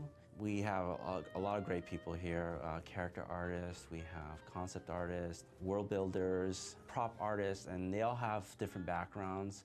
We have folks like Brian Mency, who's got a long history with the franchise, but then we have folks like myself who are new. So I think the combination of the different experiences really brought the quality bar up. It takes a lot of work and a lot of people. Usually what we try to start off with is just a general idea of what are the main things we're looking to see in different parts of the world. There's tons of images out there, so a lot of it was just looking at the Strip in the early 50s and early 60s, just to see what was different about it then. Joe Sanabria had a pretty good lock on the style of Vegas itself and the casinos. I wanted to sort of immerse myself more in especially the desert sort of style. I took a motorcycle trip through the desert, basically going all around the outskirts of Vegas. Traveling by motorcycle, you get a lot more opportunity to sort of see the area around you. This is just a different feeling from driving in a car, I think. And I just went all around there and I took pictures. I sort of paid attention to the type of flora that was really distinctive. Obviously, you have Joshua trees and then certain types of cacti or wildflowers and things like that.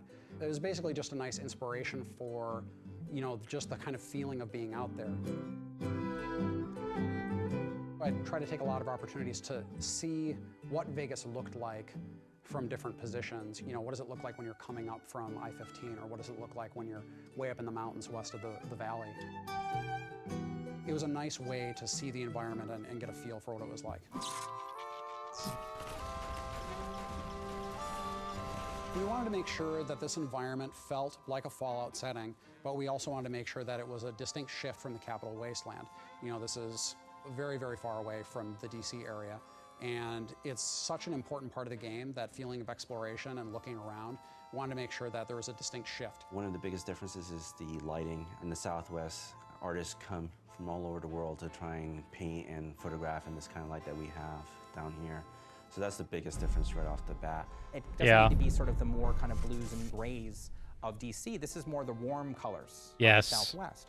You kind of blend all those things together within a blue sky instead of a gray sky, and you get a very different sense of the world. The scope of this game is massive.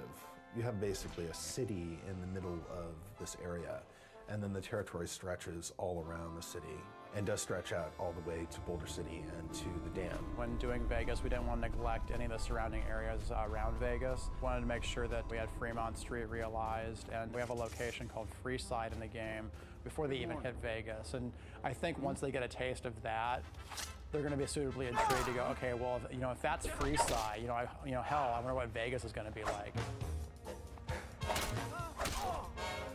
The Vegas that we were representing was really classic Vegas. This is something that dovetails nicely with the general aesthetic of the Fallout series as a whole. Everything to do with the Strip is a big artistic playground. One of the strengths we saw about being able to use Vegas as a location is because all those casinos have their own individual themes. It's like a big amusement park the size of a city. And not only do designers have a lot of fun doing quests for those areas, but artists have a fantastic time going, you know what? We can just play around with this location because that's what Vegas is all about. I was working on the designs for the individual buildings, the keystone ones, the ones that the families or factions are associated with. So Lucky 38 was the first one because it's the most prominent one. From there, I went to the Ultralux and then Tops. Each of those casinos had its own style that we defined for it. Its own color palette, its own particular slice of Googie style or Art Deco in some cases. I think that we really knew that we kind of hit the look and the feeling of Vegas when we started putting the signs in. So, and I don't know why that was one of the key things, because you can have a big hotel, but it kind of doesn't feel like Vegas unless you have those giant signs. When you go into these places, they still look like things that have been rebuilt. This is still a world where people have to deal with certain material realities, and they're in the middle of the desert, pretty far away from anything else. So there's a lot of stuff that looks like it has been repaired, been remade, but it's not brand new. But then also you can see off to the sides in certain patches of the Strip, you'll see just whole casinos that are just hulking ruins that are sort of blocked off. That's to show again, like, this place has been screwed up for about 200 years. We also wanted to make sure there's a certain energy about the Strip too. So when you get past the Great Wall that surrounds Vegas and you actually get inside the city, you feel that same sort of energy that you feel from Las Vegas in real life. It's almost not just the art, it's sort of really focusing on sort of that feeling and making sure that it feels like a 24-hour city like it does in real life. When I take pictures or give reference and then say, I kind of want to like it like this, I'm kind of going to want to like this, it's very nice to see the artist come back with something that's even better than what I had imagined in the first place. Needs more rocks. I'm really going to dig how different it is from the Capital Wasteland and how we sort of captured the feeling of Mojave.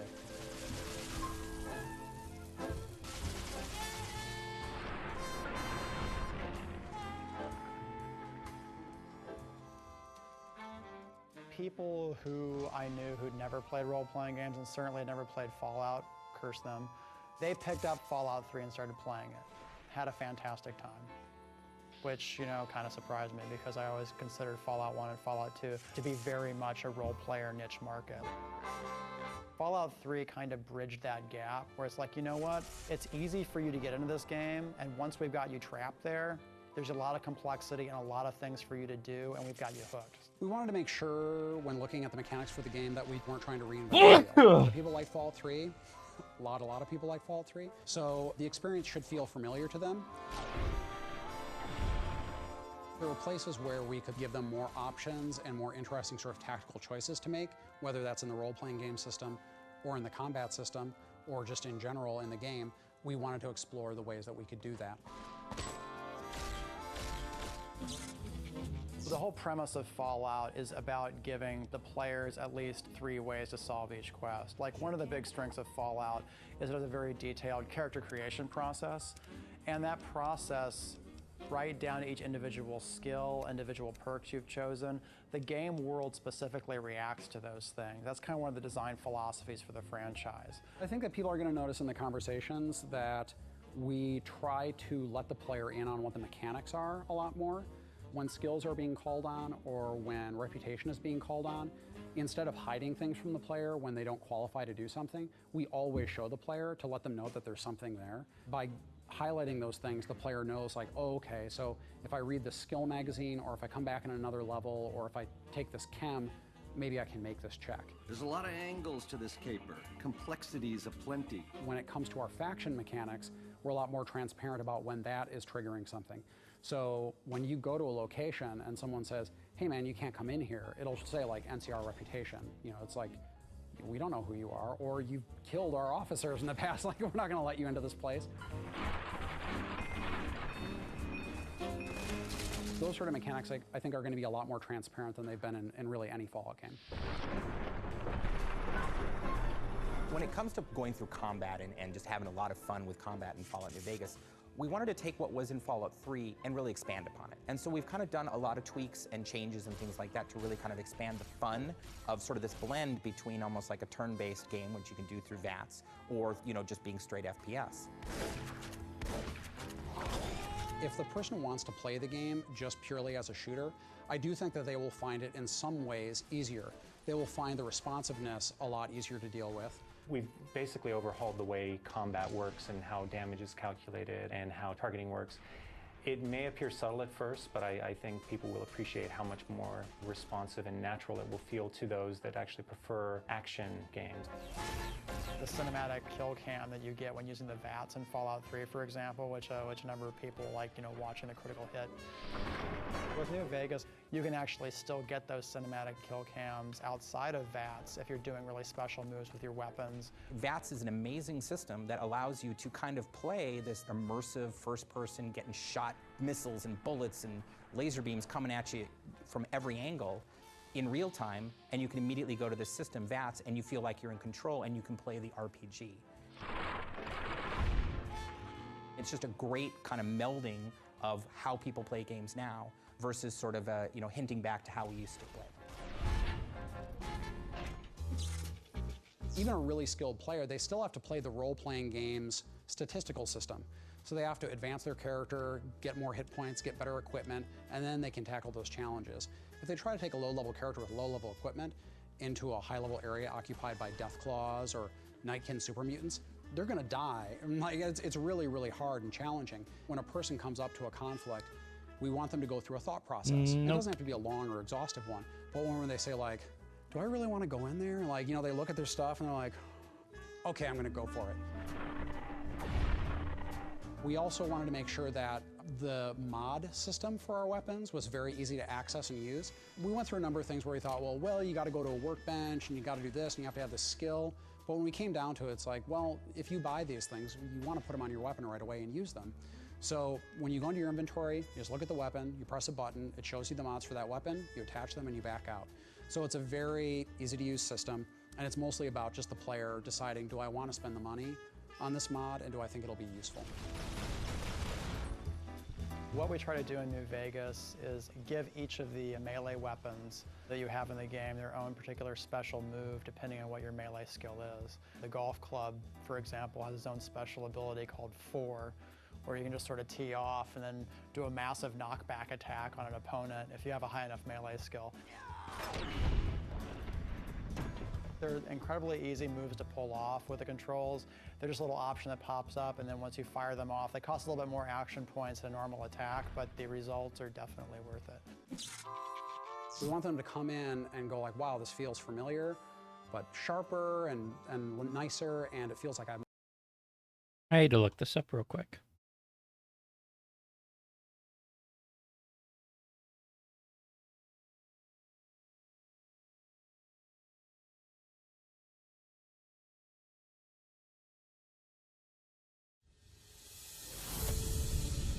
Placing restrict, and I'm going to edit the source, and I'm going to guide you through what I've written here and how it all works. We want it to sort of attach the... Why do you have to script it though?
Oh.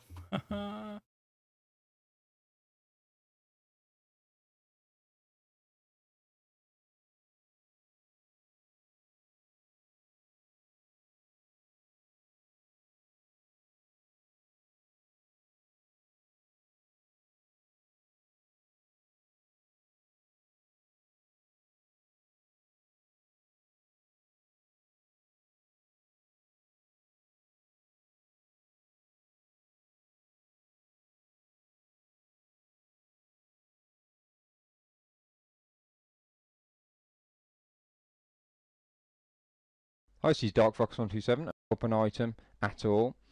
Default disable havoc on load.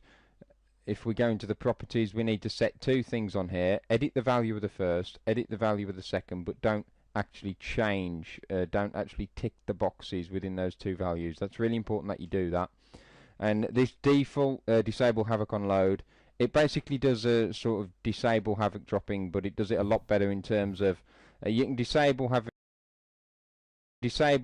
dropping on an item so it doesn't move when the game loads. This will do that, but in addition it'll actually stop the item from being moved at all, so you can fire spells at it, fire lightning at anything at it. You can use battle cry and it will not budge. It should stay completely still, so that'll stop it from coming off the shelf. The player won't be able to activate it, and it'll appear as a static item pretty much. So just to be safe, we'll click don't havoc settle as well. Click OK. Now we're going to click on that potion and we're going to duplicate that, so each of these will have those scripts added to them. That's why I'm duplicating. So we'll just spread these randomly across the shelf. Put some veered off a bit.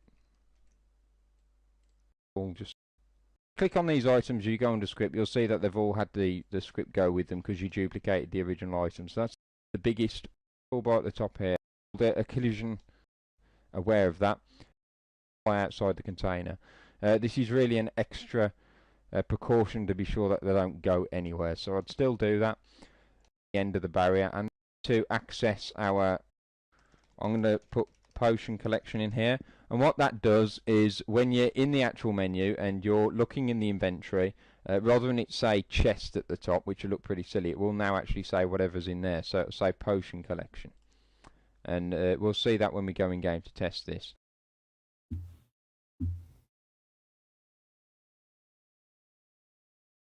Oh. I see. You can't...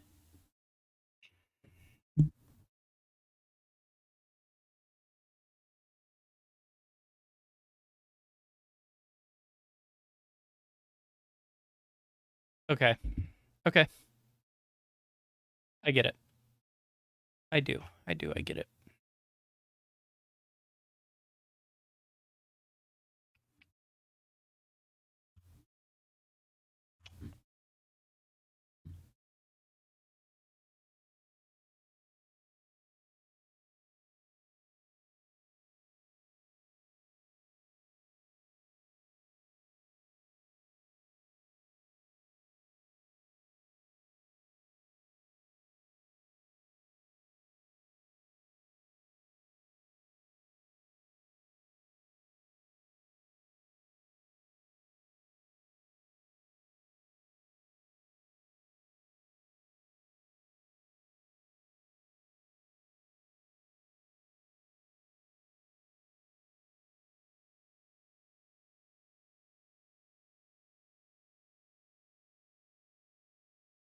Okay.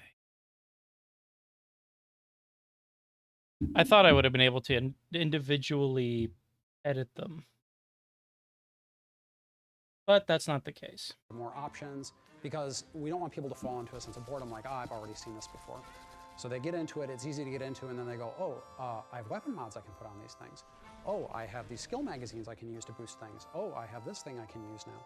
So by doing that, the player, can ease into it, but then they have a lot of flexibility to sort of learn new things over the course of the game.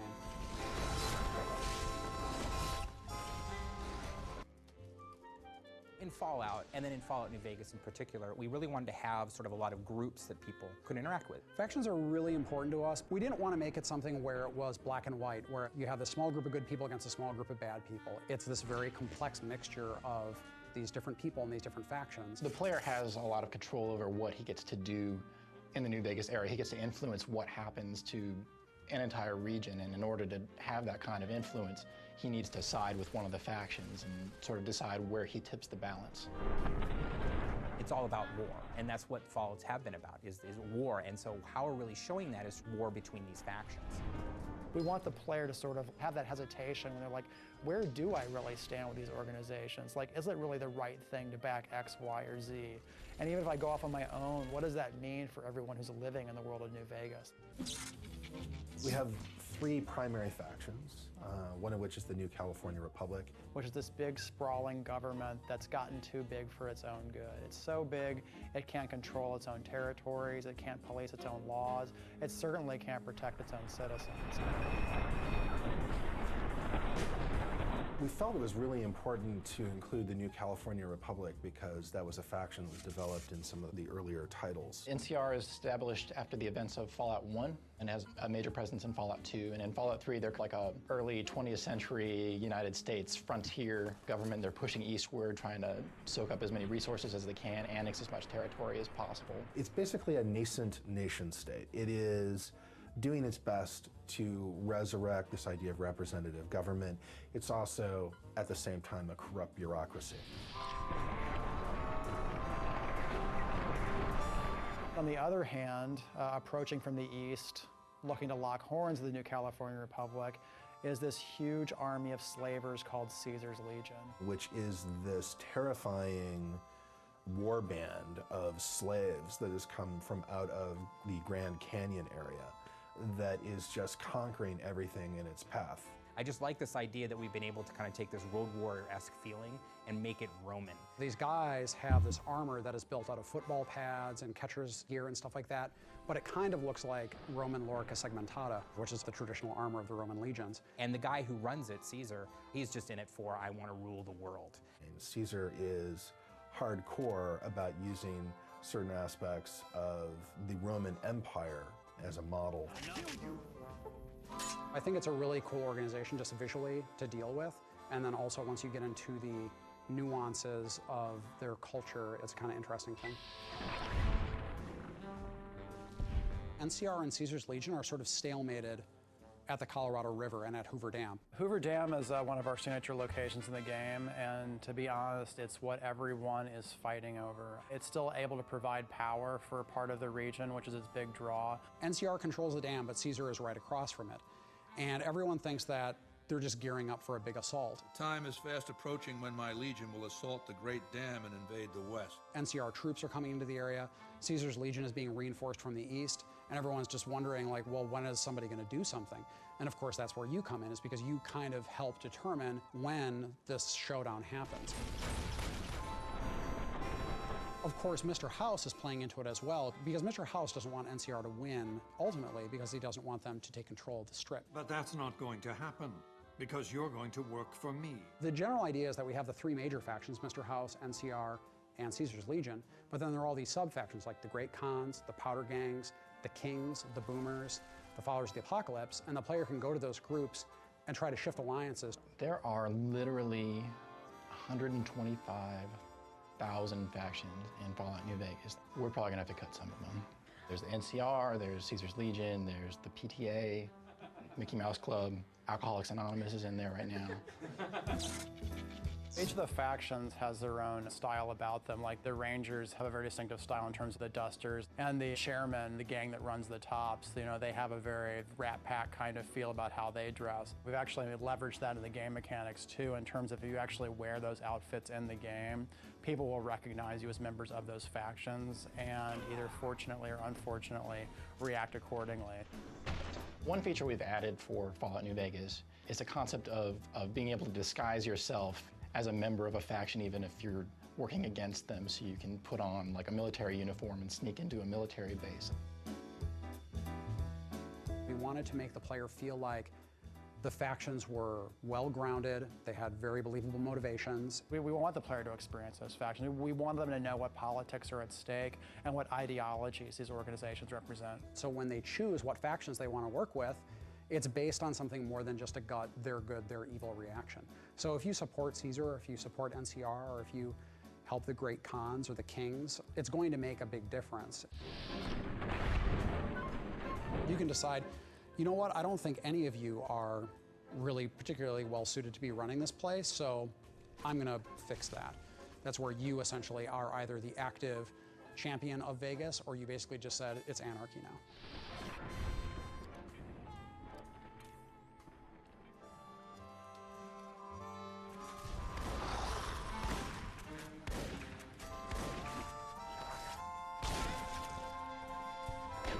Our audio designers have put a lot of effort into sort of changing the sound. Part of it is because our environments are so open and there's so much desert involved, they wanted to make sure that they had distant sounds and close sounds. What we do is we take the Fallout 3 weapon assets and we have repurposed them so that they sound a little more like they're in the environment of Fallout New Vegas. So you hear the rapport of the sound bouncing off of the different spaces and in the mountains in the background and all that.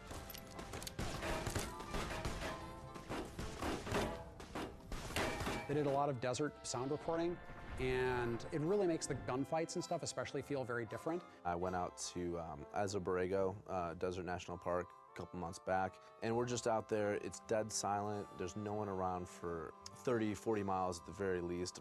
We're out there digging through the rocks and causing rock slides down there. They've also put a lot of effort into shaping the sounds of the desert, and it can be very unnerving walking around because you hear these like little crinkles and rock shifting and things like that. Really, they want to make sure that there's a very strong reactive element to where you travel, especially with the music too.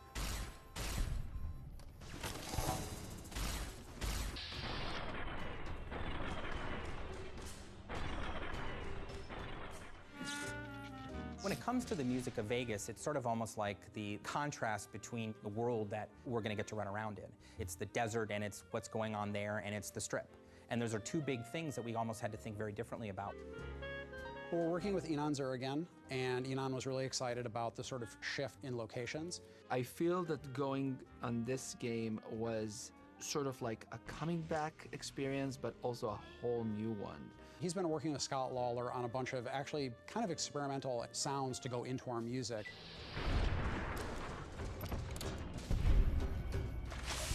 We got together, Enon and myself, and we talked through really what we wanted to do different with this game and how we wanted to differentiate it from Fallout 3. Me and Scott had a lot of discussion before we started. It's like, okay, so, you know, we really want to do this Western style, but it should be decadent, it should be twisted, it should be scary.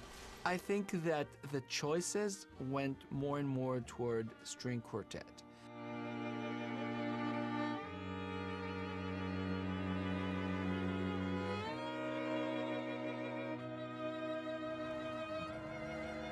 Reasons we chose that is I wanted the score to be very textural and have this sort of grit to it that you can really get from those close mic'd instruments as the rosin moves across the strings.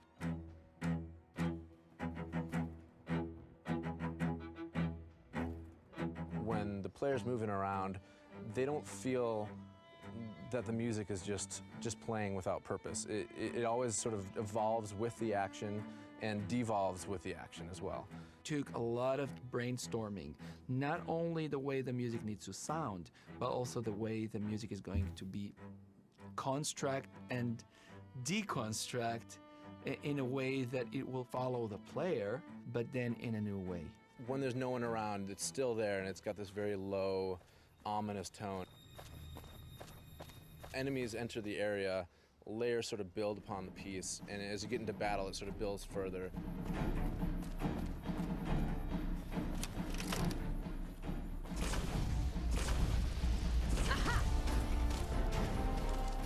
But then we have to take it into Vegas. The strip itself will be a very interesting challenge because we want to, of course, have the ambient sort of feeling, but also once you get into the strip, a lot of the radios in that environment are playing Radio New Vegas, which has Mr. New Vegas, which is Wayne Newton, and we'll have sort of classic songs of the era. It really just kind of went from there, and it was smooth, and working with Enon was an absolute pleasure. He came up with amazing pieces. It was exciting to come to work and look at my inbox and find, you know, these amazing pieces of music every day. People are understanding that music for computer games is something that needs to be a very, very high level. I feel the pressure. I feel the demand. But for me, it's just fueling me. It's not really, you know, scaring me.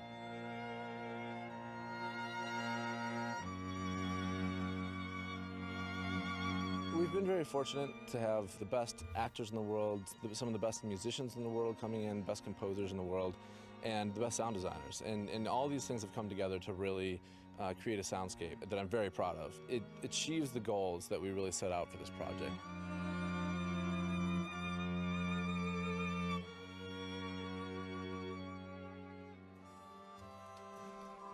One of the things that we've tried to do is think about both technology that people would make or utilize in the new world, or things that are pre-war that people are trying to get working now that they're sort of putting the pieces back together. Obviously, Fallout has the whole, you know, what people in the 1950s viewed the future to be like, which, you know, immediately becomes a huge playground for, oh, let's try this kind of blaster and this kind of laser weapon, this kind of energy weapon. It's not microchips, it's vacuum tubes. It's not hard corners, it's rounded corners. It's the ray gun instead of the M16.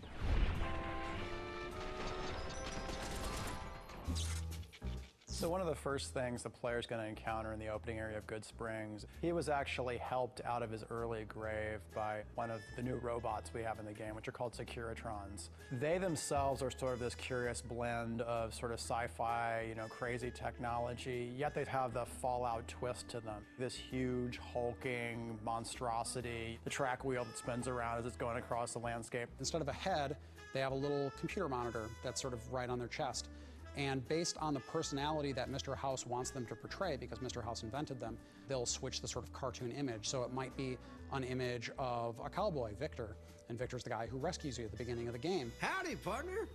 Might I say you're looking fit as a fiddle? When you see that on the video screen, it kind of like disarms you for a second. You're like you're having a friendly conversation with this very large robot that could potentially level an entire city block. And the contrast there is, you know, I think one of the fun things that just makes Fallout Fallout.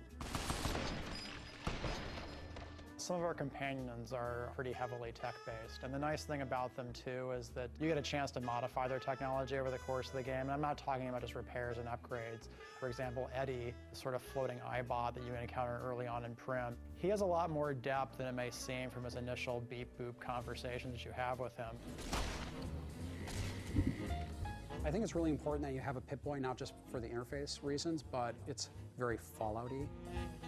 You start with a Pip-Boy and you start with a vault suit, but they're given to you by the doctor who stitches you back up. And he says, I'm an old man, I'm settled here, I don't need this anymore, but if you're going out there looking for the guys that did this to you, you're gonna need something like this.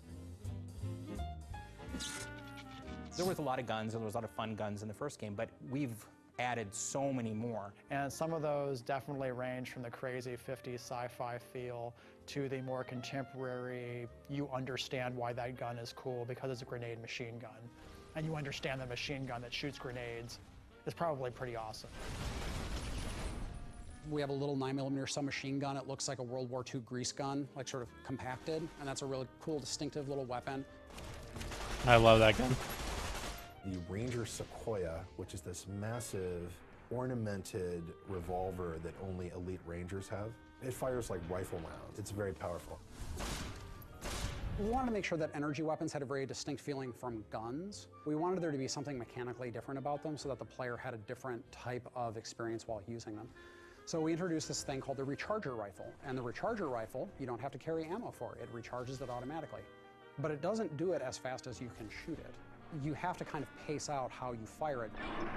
Also, we leaned more towards Western-themed weapons, so we have more revolvers, single-action revolvers like a .357. We also have lever-action rifles and shotguns, which are pretty entertaining to use. Fallout New Vegas really lets you kind of pick a specialty when it comes to a weapon and play it all the way through. And still get, of course, the great thing with eyeballs exploding out of people's heads and all that kind of stuff. Maybe there's something wrong with me, but I enjoyed it every single time. One of the big centerpieces is Helios 1. We have this company in the Fallout universe that's been around for a long time called Poseidon Energy. And a lot of their projects are seemingly benevolent or seemingly just sort of general energy projects, but they often have a sinister application. When you go into it, what you can eventually learn is it's actually powering these terrible lasers called the Archimedes laser system. And eventually you can get like this little ray gun called Euclid's C Finder. And all it's doing is it's finding the C point on a triangle so it can shoot an orbital laser down at whatever you shoot at. This ridiculous little teeny ray gun that you go around and go, Meep, and then just it blasts this huge area. It's not an understatement to say that the Strip is Vegas. Vegas, Vegas, Vegas, Vegas, Vegas. Where do you go to find what's here? It's maybe the only place of its kind in the world. When you get to Las Vegas Boulevard and you look down the street, you have to say, I'm in Vegas. And so that's very, very important for us. Getting that look right was very important for us. I think the Strip is going to be the thing for me. It's where we put the most amount of work in terms of design. The scope and scale of the Strip is just something new. I mean, it's huge. We want to make it big and huge and giant casinos and giant neon signs and tons of people milling about and make it feel like I'm actually on the Strip in real Las Vegas. What we wanted to do was make sure that we captured a lot of the elements of Vegas that people today in the real world are excited about and appreciate, but at the same time make sure it had that 1950s sci-fi sensibility about it. You know, that idea of recreating the spirit of classic Vegas, because that's also more of a Fallout style. One of the things that kind of excited a lot of the artists and designers here was the ability to sort of take an amusement park city and then just play around with all the visual themes and the energy that Vegas has. Our lead artist, Joe Sanabria, went through and started making just silhouettes of the shapes of the casinos. We blocked out a chunk of land and started just placing individual buildings to get a feel for how big things should be. And those are profiles that we could look at from a distance in the wasteland, and because we wanted to make sure that when you saw these things from a distance, you're like, that's the Strip. There's nothing else that's like it when you look across the desert. While I was working on those, the artists were making proxies of those buildings, very low-res versions of them, just so that we could get an idea of how they would fit in the map. And then once we got onto the Strip itself, we started building them up, building the details, the lights on them, looking at it during the day and at night, and then populating it to see what it looked like as a living and breathing environment. And that's when the artists themselves pretty much take ownership of it, and it goes from my hands to theirs, and then that's when they start to do all the cool things we see in the game. When you arrive at the Strip, it's definitely a wow moment. When you go through the gates of the Strip, you know, you find yourself in a location that you really haven't seen anything of its like in the Fallout universe before. We knew we wanted the player to get that feeling that you get when you go to the real Las Vegas Strip, which is, you know, you set foot at one end of the Strip and you look down and you see like all the neon lights. It's about kind of bringing that feeling back of those big signs that say, you know, Dean Martin and Sinatra, you know, playing and things like that. We're going to examine all the different vices in human nature, spread those amongst the casinos on the Strip. What are the main themes of Las Vegas when you go there? And, you know, things that always come up are, you know, luck, sleaze, luxury, organized crime. Each casino has its own theme and its own feel, and as soon as the player goes into it, they get it. You have the Tops, which is run by a tribe called the Chairmen, and they really harken back to the Rat Pack. Everything about it is very Rat Pack oriented. Benny is very Rat Pack oriented, and so it has this whole theme goes throughout it. Then you also have Gomorrah, which is run by the Emeritus, who are basically like the mob past of Vegas. The whole point of the casino is sort of a sex sells kind of idea. As soon as you step into the door, like there are flames going up on either side of you. There's like the demonic statues off in the corner. Women dancing in cages and prostitutes literally walking around and soliciting you while you're trying to gamble. It's also, of course, one of the most profitable casinos on the Strip, because you have a lot of servicemen from the New California Republic Army who are going to the Strip on leave. This place smells like booze and sex. That's why I always come back.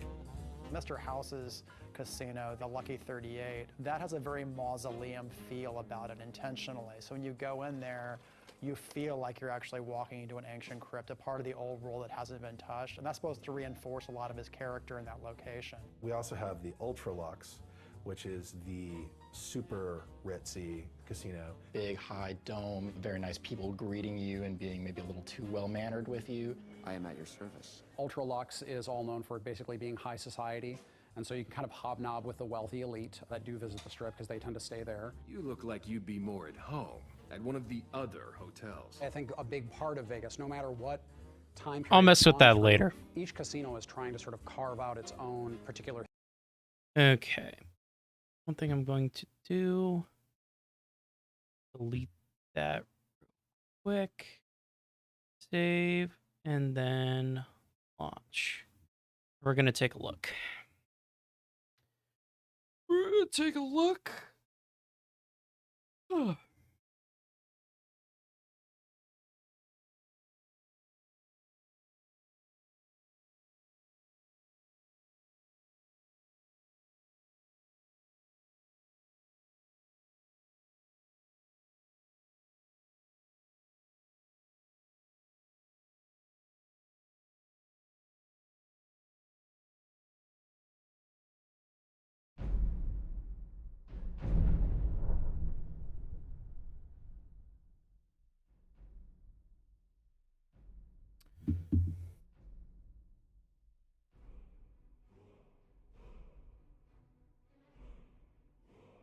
What? Did I forget? I guess I did.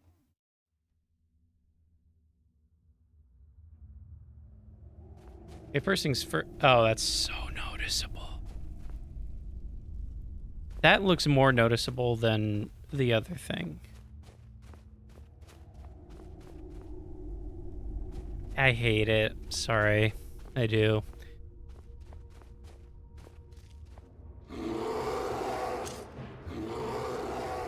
Oh god, calm down. Calm down. That's actually terrifying.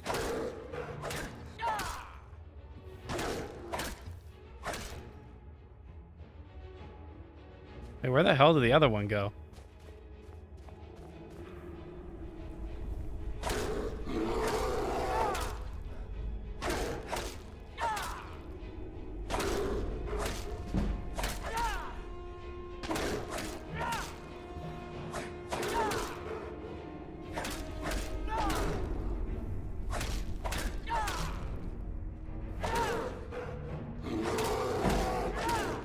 It needs nav mesh, obviously.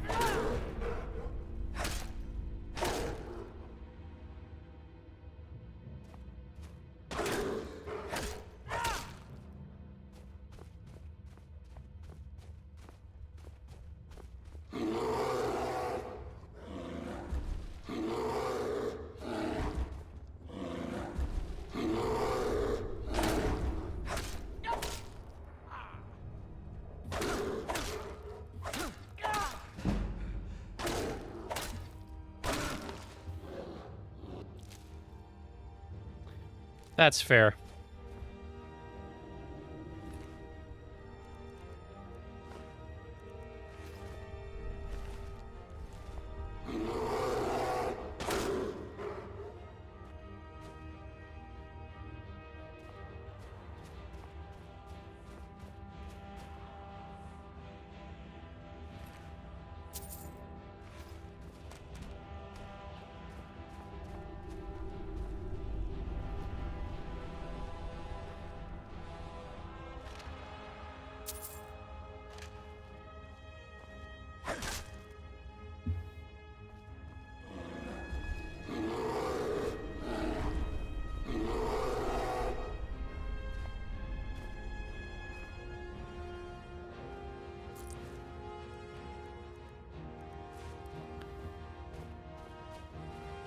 I actually think it's cluttered nicely now.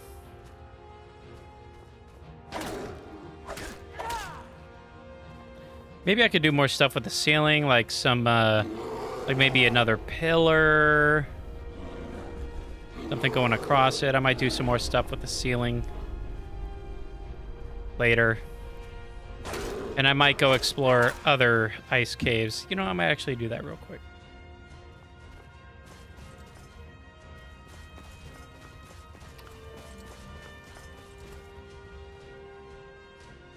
But I do like it. I like it a lot.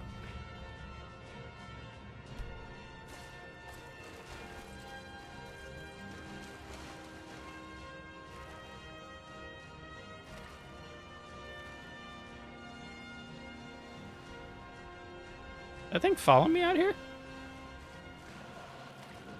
Oh yeah, there's no way. There's no way it can't. There's no nav mesh in the level, so it can't move.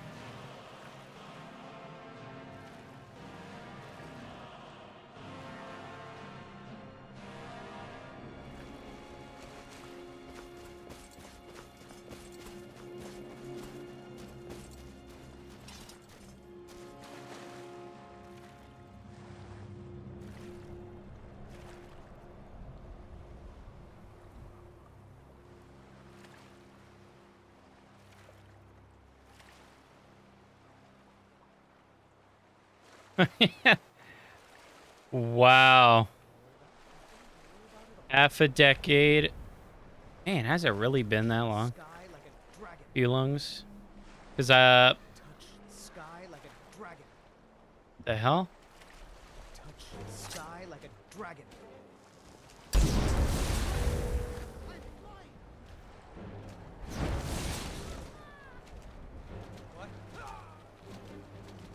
Where'd he go?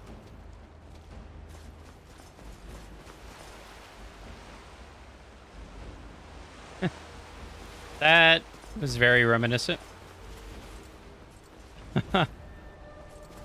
You know, if you've played Morrowind, that reminds me a lot of, oh, what the hell was his name?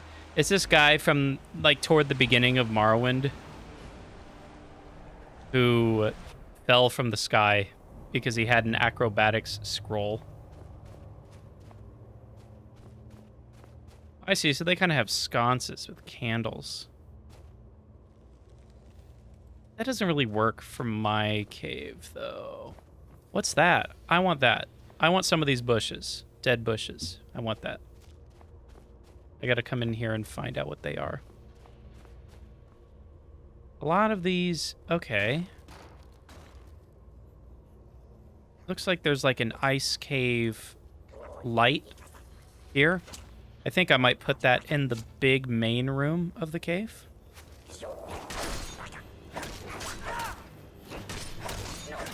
Listen, guys, I am a little busy for all of this.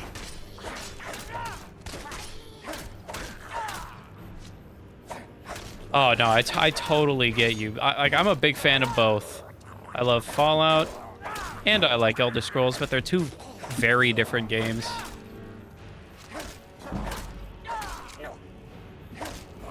I gotta say, my favorite game is an Elder Scrolls game, but I think I like the Fallout games more in general, if that makes sense. Thanks for his skull.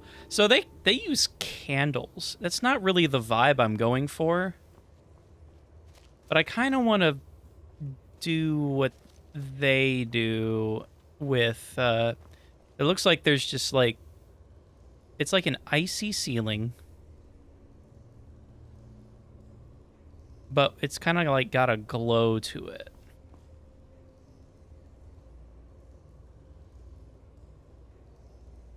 Hmm.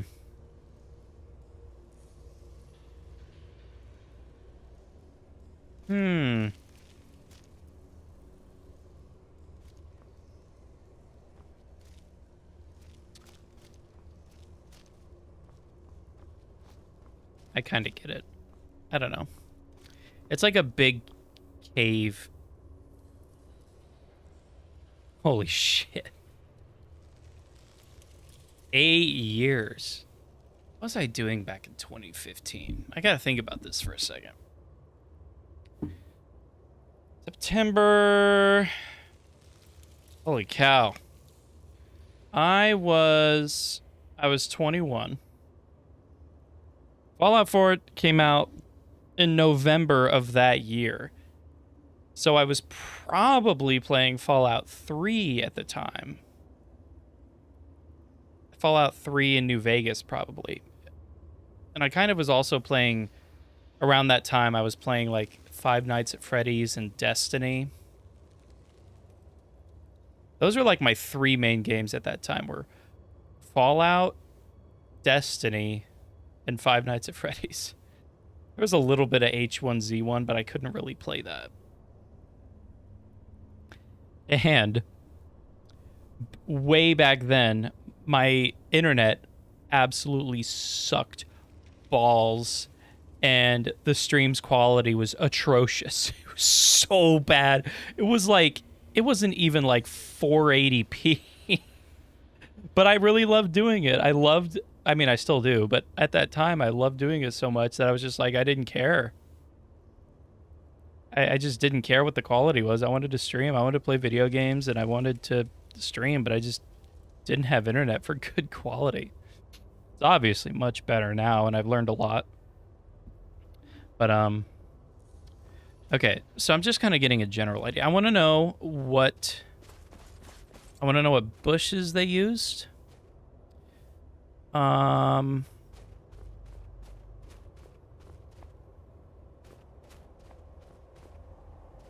love to know what entrance they used. But then again, it doesn't... Wait, what the hell? Did they put a light in there? They did. I want to put a light in mine. I gotta come here and figure out what they did. There's a few tricks that they did that I want to know. I want to put a light in my cave so that, you know, it's the opening of the cave. You look outside. There's light, obviously. And I also want, in my big open area, to have, like, sky. Or, not sky, but to have, like, a glow to it. You know? So, that's what I will work on. I mean to do that.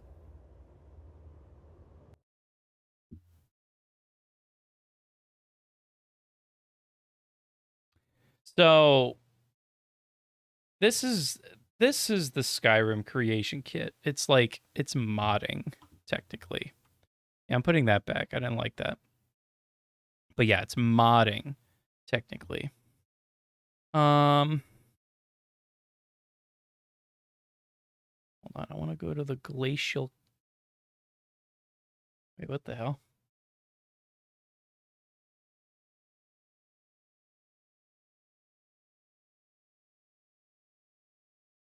Oh, that's right. It's DLC.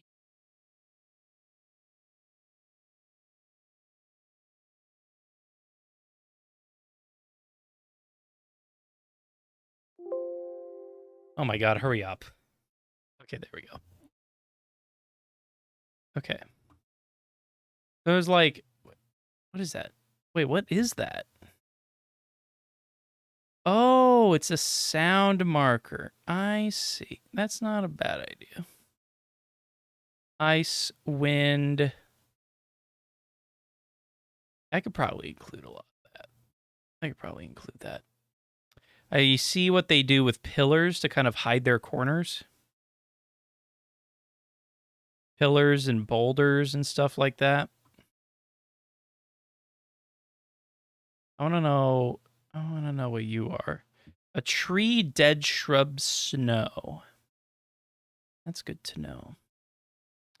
Now, I want to know what, wait, or does this, hold on. Oh, it's literally just that thing. But cave F all entrance. Now why doesn't that have like the weird crack in it? I may have to edit that. And do they have like some sort of emittance from it? Wait. Doesn't have any. That's weird to me.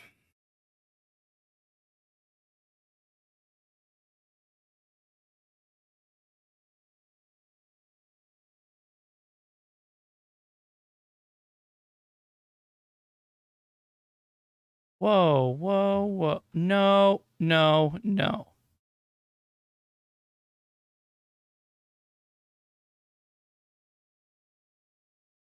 Damn it.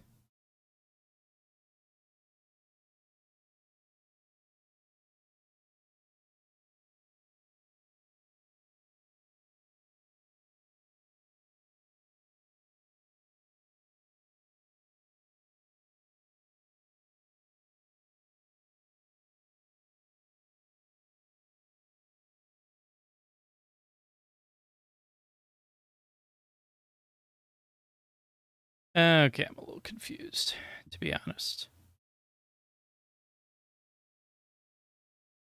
That must be an activator.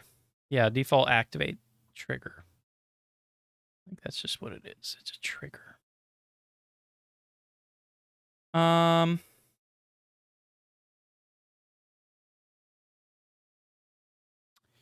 Interesting.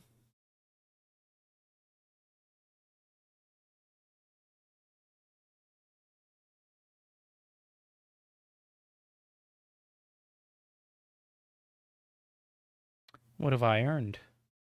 Did I earn something? Wait. Am I supposed to be getting something? If I got something and it didn't tell me, I apologize.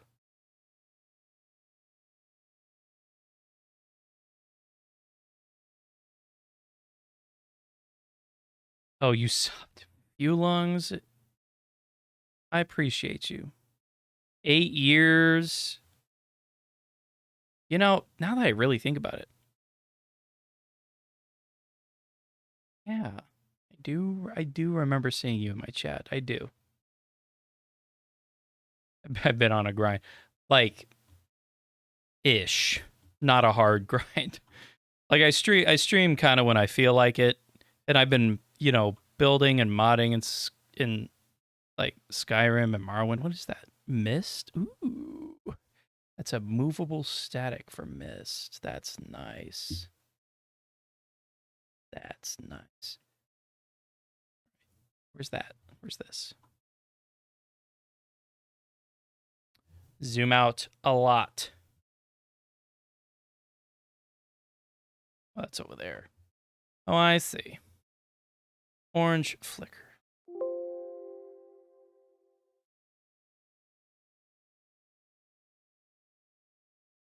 Okay.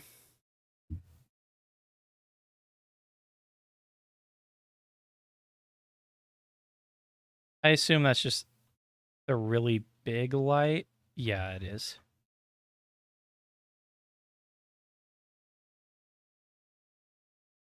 Unfortunately, it now recognizes that I've edited this cave. But whatever. I will clean it up when I'm done.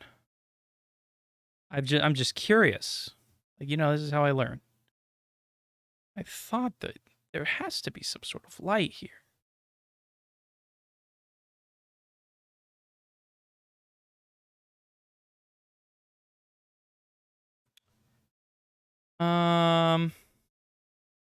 Let's look at type. All of this stuff I don't care about.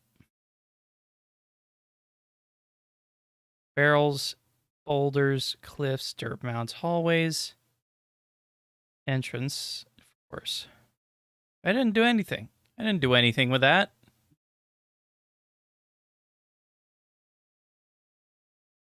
It says I edited that. Well, I guess maybe in a way I did. Like maybe if I do this, then it's like, oh, well, maybe not.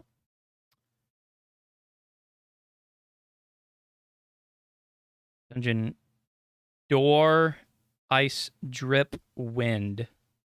Yeah, that makes sense. I should do that. More drips. Snow blowing. Human skull. Huh. Nightbot. I gotta fix some of that stuff. All right. Apparently I have to fix my alert box.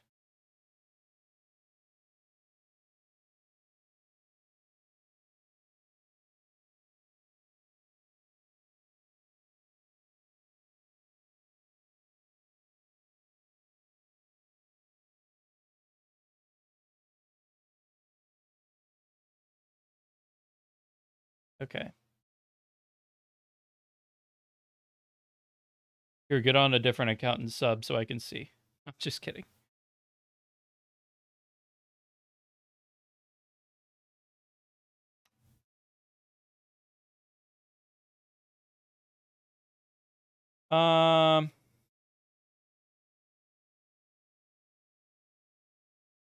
Whatever. That's fine. Never leave 2K. Like, I like how it looks in my live scene like this. But in this, it just doesn't matter. Okay, I thought there was some sort of light coming from there. I don't really get it. Unless it is in here.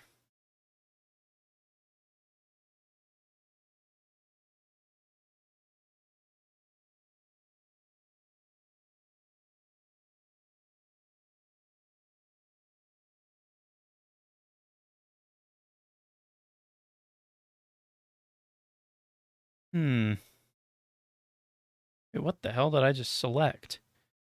Glow fill X. Oh. Maybe that's what it is. Okay. Oh, I moved it. That's what I did. Okay. Glow fill round X bright. So FX. So it is under effects. But it's static. X. Effects. Wait. Effects. Fill round X bright. Okay. Got it. Let's go back here. Cave L. Hall entrance. Hold on. Wait, what the? Oh, right. So, Cave L. Hall entrance.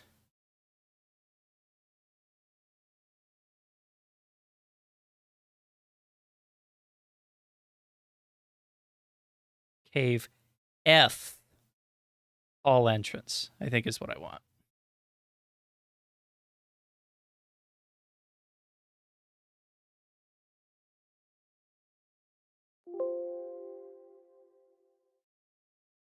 But you have me on Steam too? Did we play something? Did we play something? What the hell did we play? No, hold on. I gotta look. I feel like we had to have played something. Oh boy, looking in your recently played is not gonna help. Looking at your games is especially not gonna help. I mean, it's possible it was Gary's mod, but I don't know when the last time you played that was, and I know it's been a long time for me.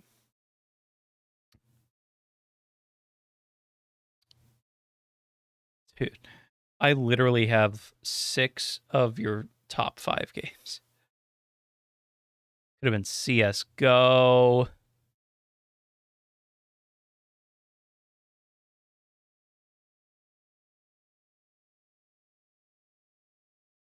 Wow, 47.2 hours and only 5 achievements in Fallout 4. What the heck? A kid. New Vegas. Oh, you never had it on Steam? Did you play it on, like, Xbox or something? I had the collector's edition for Xbox, but I played it on PC. Oh, PS4, nice. Nice. Witcher 3 is a great fucking game. Fallout 76. Oof. A little disappointing. Okay. If we played something, it had to have been like Cyberpunk.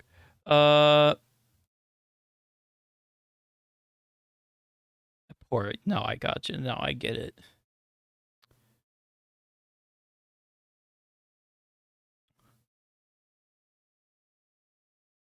Yeah, you were, what, 15 years old in 2015, 2016? I was like 21. Which, I mean, seems like forever ago. Good God, 8 years. Good times, man. If I could do things differently, I would, but not too differently. I doubt it was Rust. I've barely played Rust, and I don't really like Rust. I doubt it was Terraria. I feel similarly about that.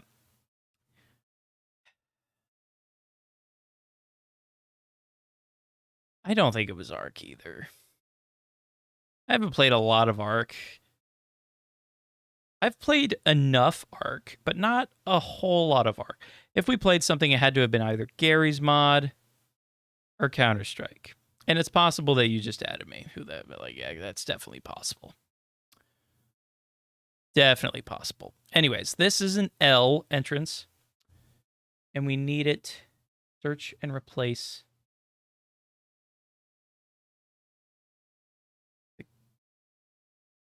We need an F. F. All entrance.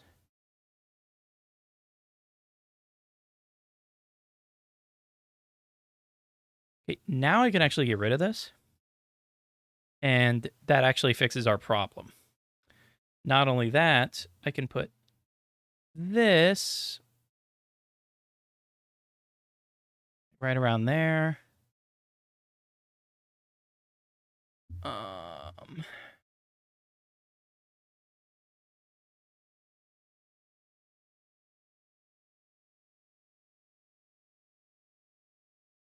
Explosion. Audio, acoustic space? Oh wait, this is a little different.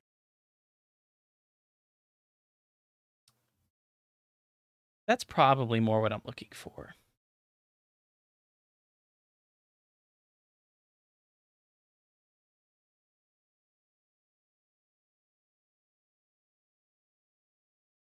Dungeon wind door P. Right around. Yeah. Yeah. Right around there.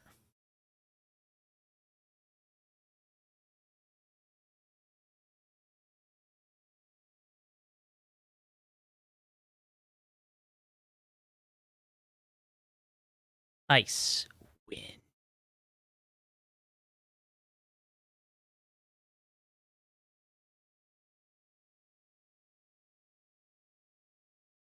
Actually, I'll probably put ice wind over here.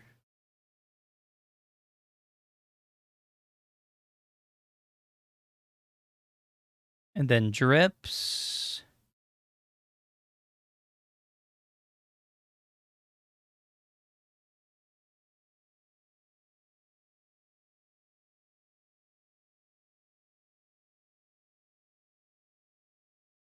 That looks right.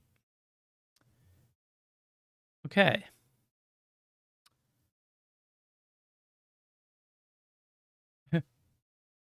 Isn't there a way to just autofill this?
Oh boy. No, don't do it right now. We'll do that. We'll do that later.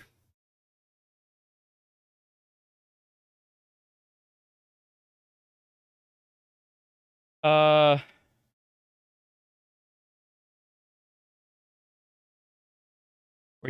I was actively able to make. Oh. No. No, I'm making a level and a quest, stuff like that. You know, complex game design stuff.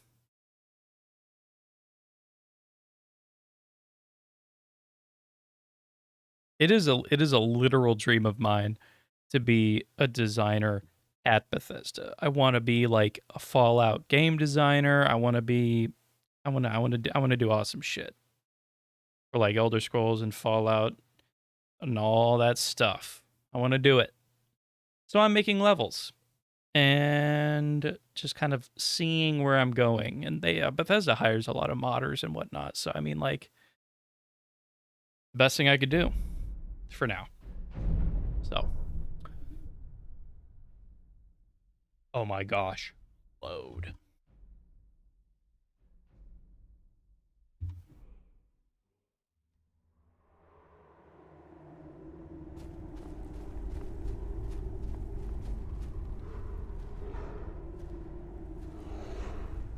Well, that's not really working out well.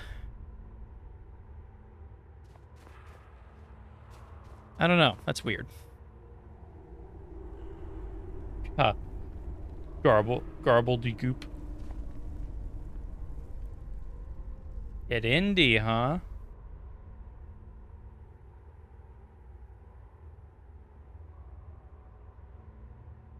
Dude, some of the best games start off as gobbledygook.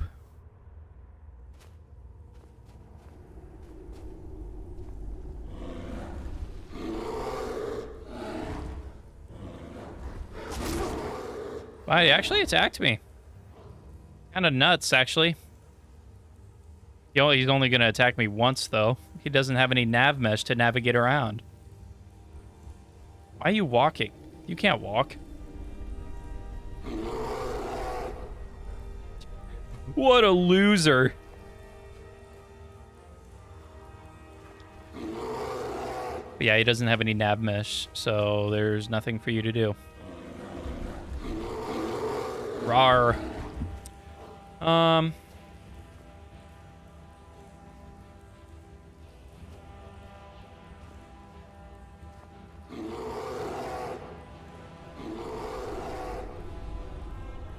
The world's worst VR RTS.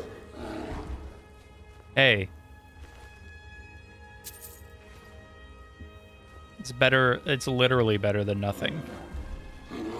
Okay, we need some dead bushes. That's what we need. Dead bushes. At least 1 or 2 around here. Because, honestly, I like the walls.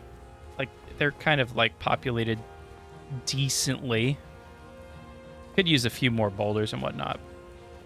Maybe another pillar or 2. But some dead bushes. I think this area is a little empty, so I'll have to do that. But I have to go to bed now. I gotta go to work tomorrow, even though I really don't want to. And whatever the heck happened up here, it did not work.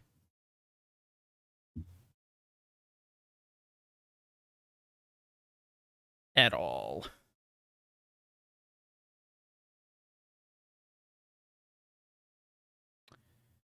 Unless...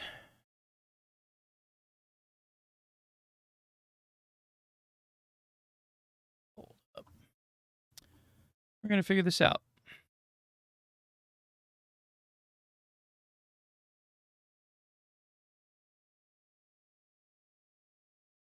Aha! Exterior light affects light region sunlight. That's why it didn't do anything.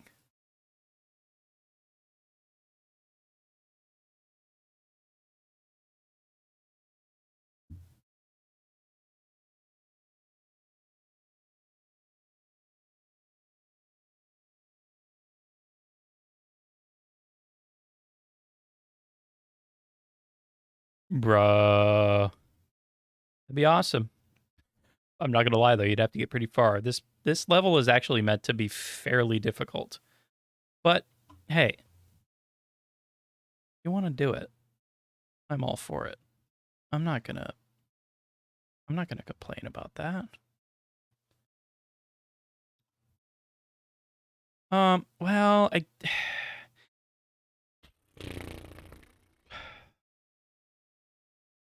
maybe like another pillar.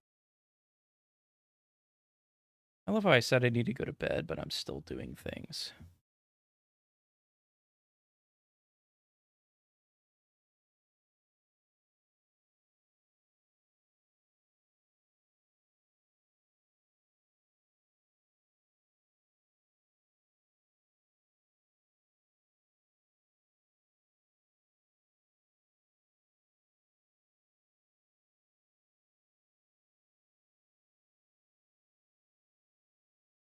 Thing is, I don't want to make the area too crazily condensed. Because if you got bears chasing you, you don't want to get stuck. You know?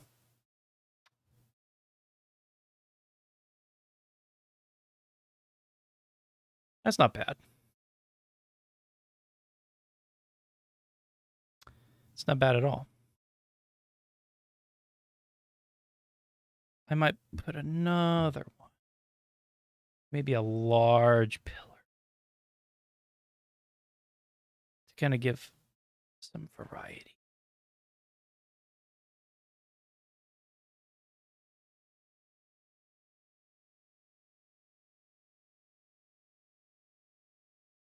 Needs to be bigger. That's a weird thing to say, but it needs to be bigger.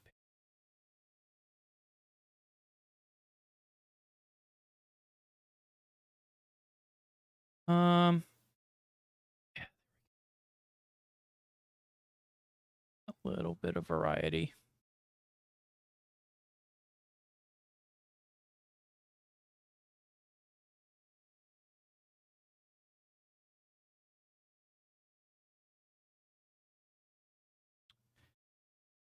Now that's pretty humongous, but it does get in the way of this guy.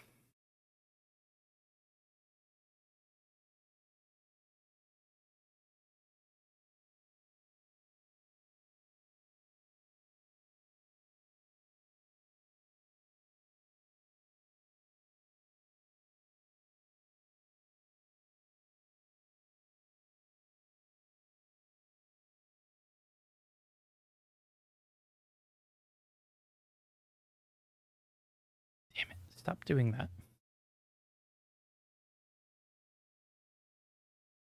I gotta go to bed. JK.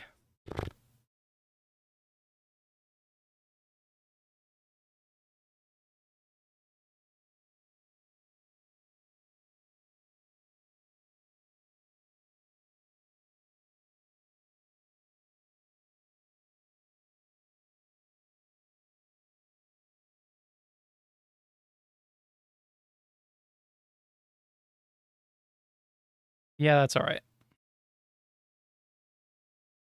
That is all right. Now, like I said, we need more bushes. Well, we need bushes in general. World objects. I think it was great. Maybe it was flora. Okay, I don't remember. Oh, there we go.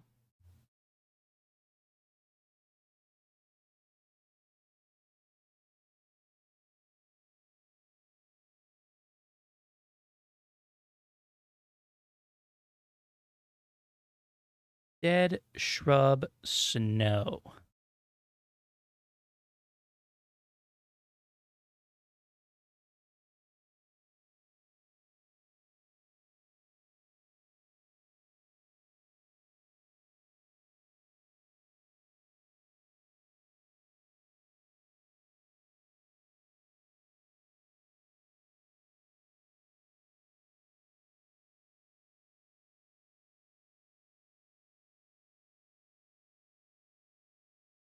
That would actually be really nice for a shrub.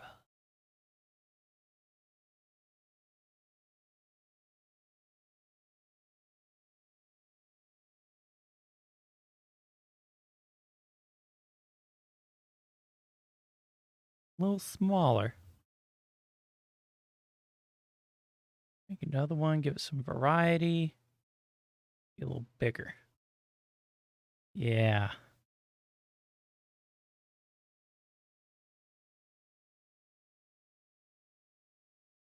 Right there. That's our shrub. Our little shrub right there. Well, yeah, it's a nice little row of shrubs right there.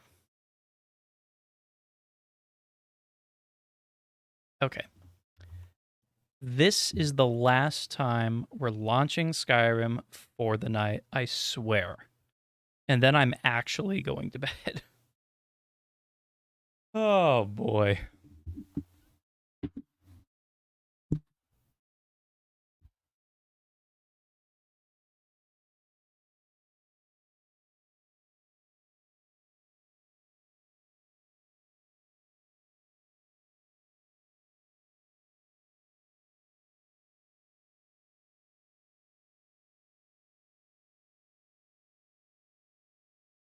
Okay, I thought I launched it.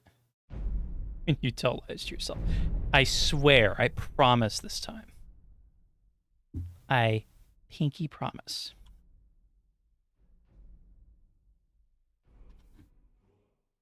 Okay. Yes, kinda. Oh, why does that look so weird?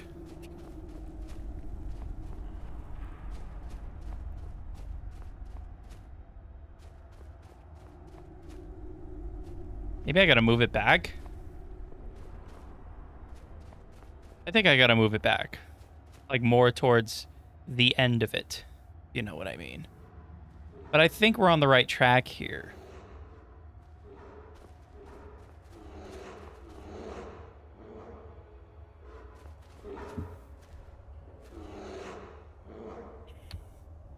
Why is my keyboard doing that? Okay, it's not anymore.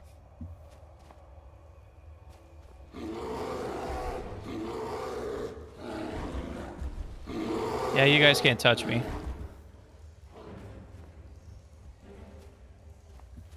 Feels a lot better now.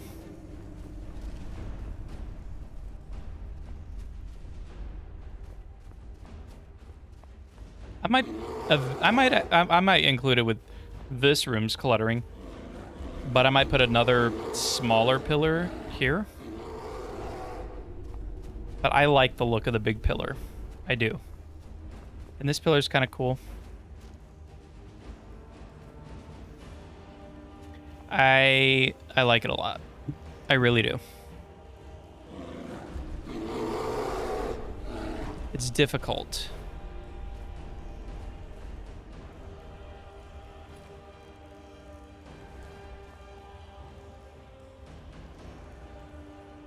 This is very difficult. But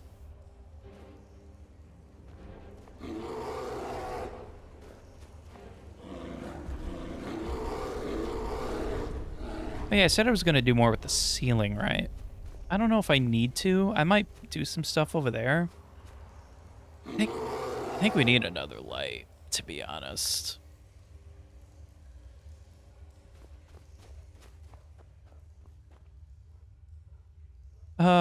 We'll see.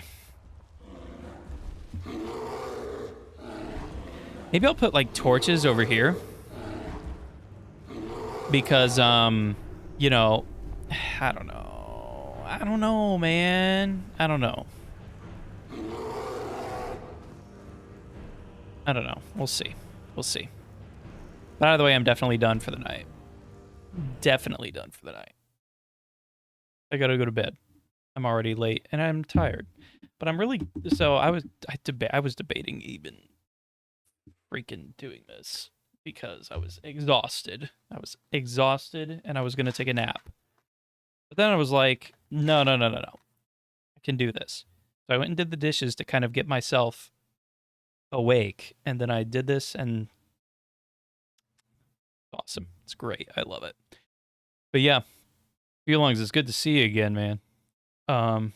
Good to see you. Thanks again for the sub. I really do appreciate it. We'll be back. When am I gonna be back? Maybe this weekend. It is Easter weekend, and I do, unfortunately, have an ungodly amount of family Easter plans, which is ridiculous. But if not this weekend, then definitely on Monday, because we really kind of have to speed this up a little bit. I want to get this mod done. That's gonna be difficult, man. Now that I really think about it. I wanted to get this mod done by the end of June. I don't think that's going to happen. I'm going to aim. Actually, you know, I think this is actually a pretty realistic goal right here.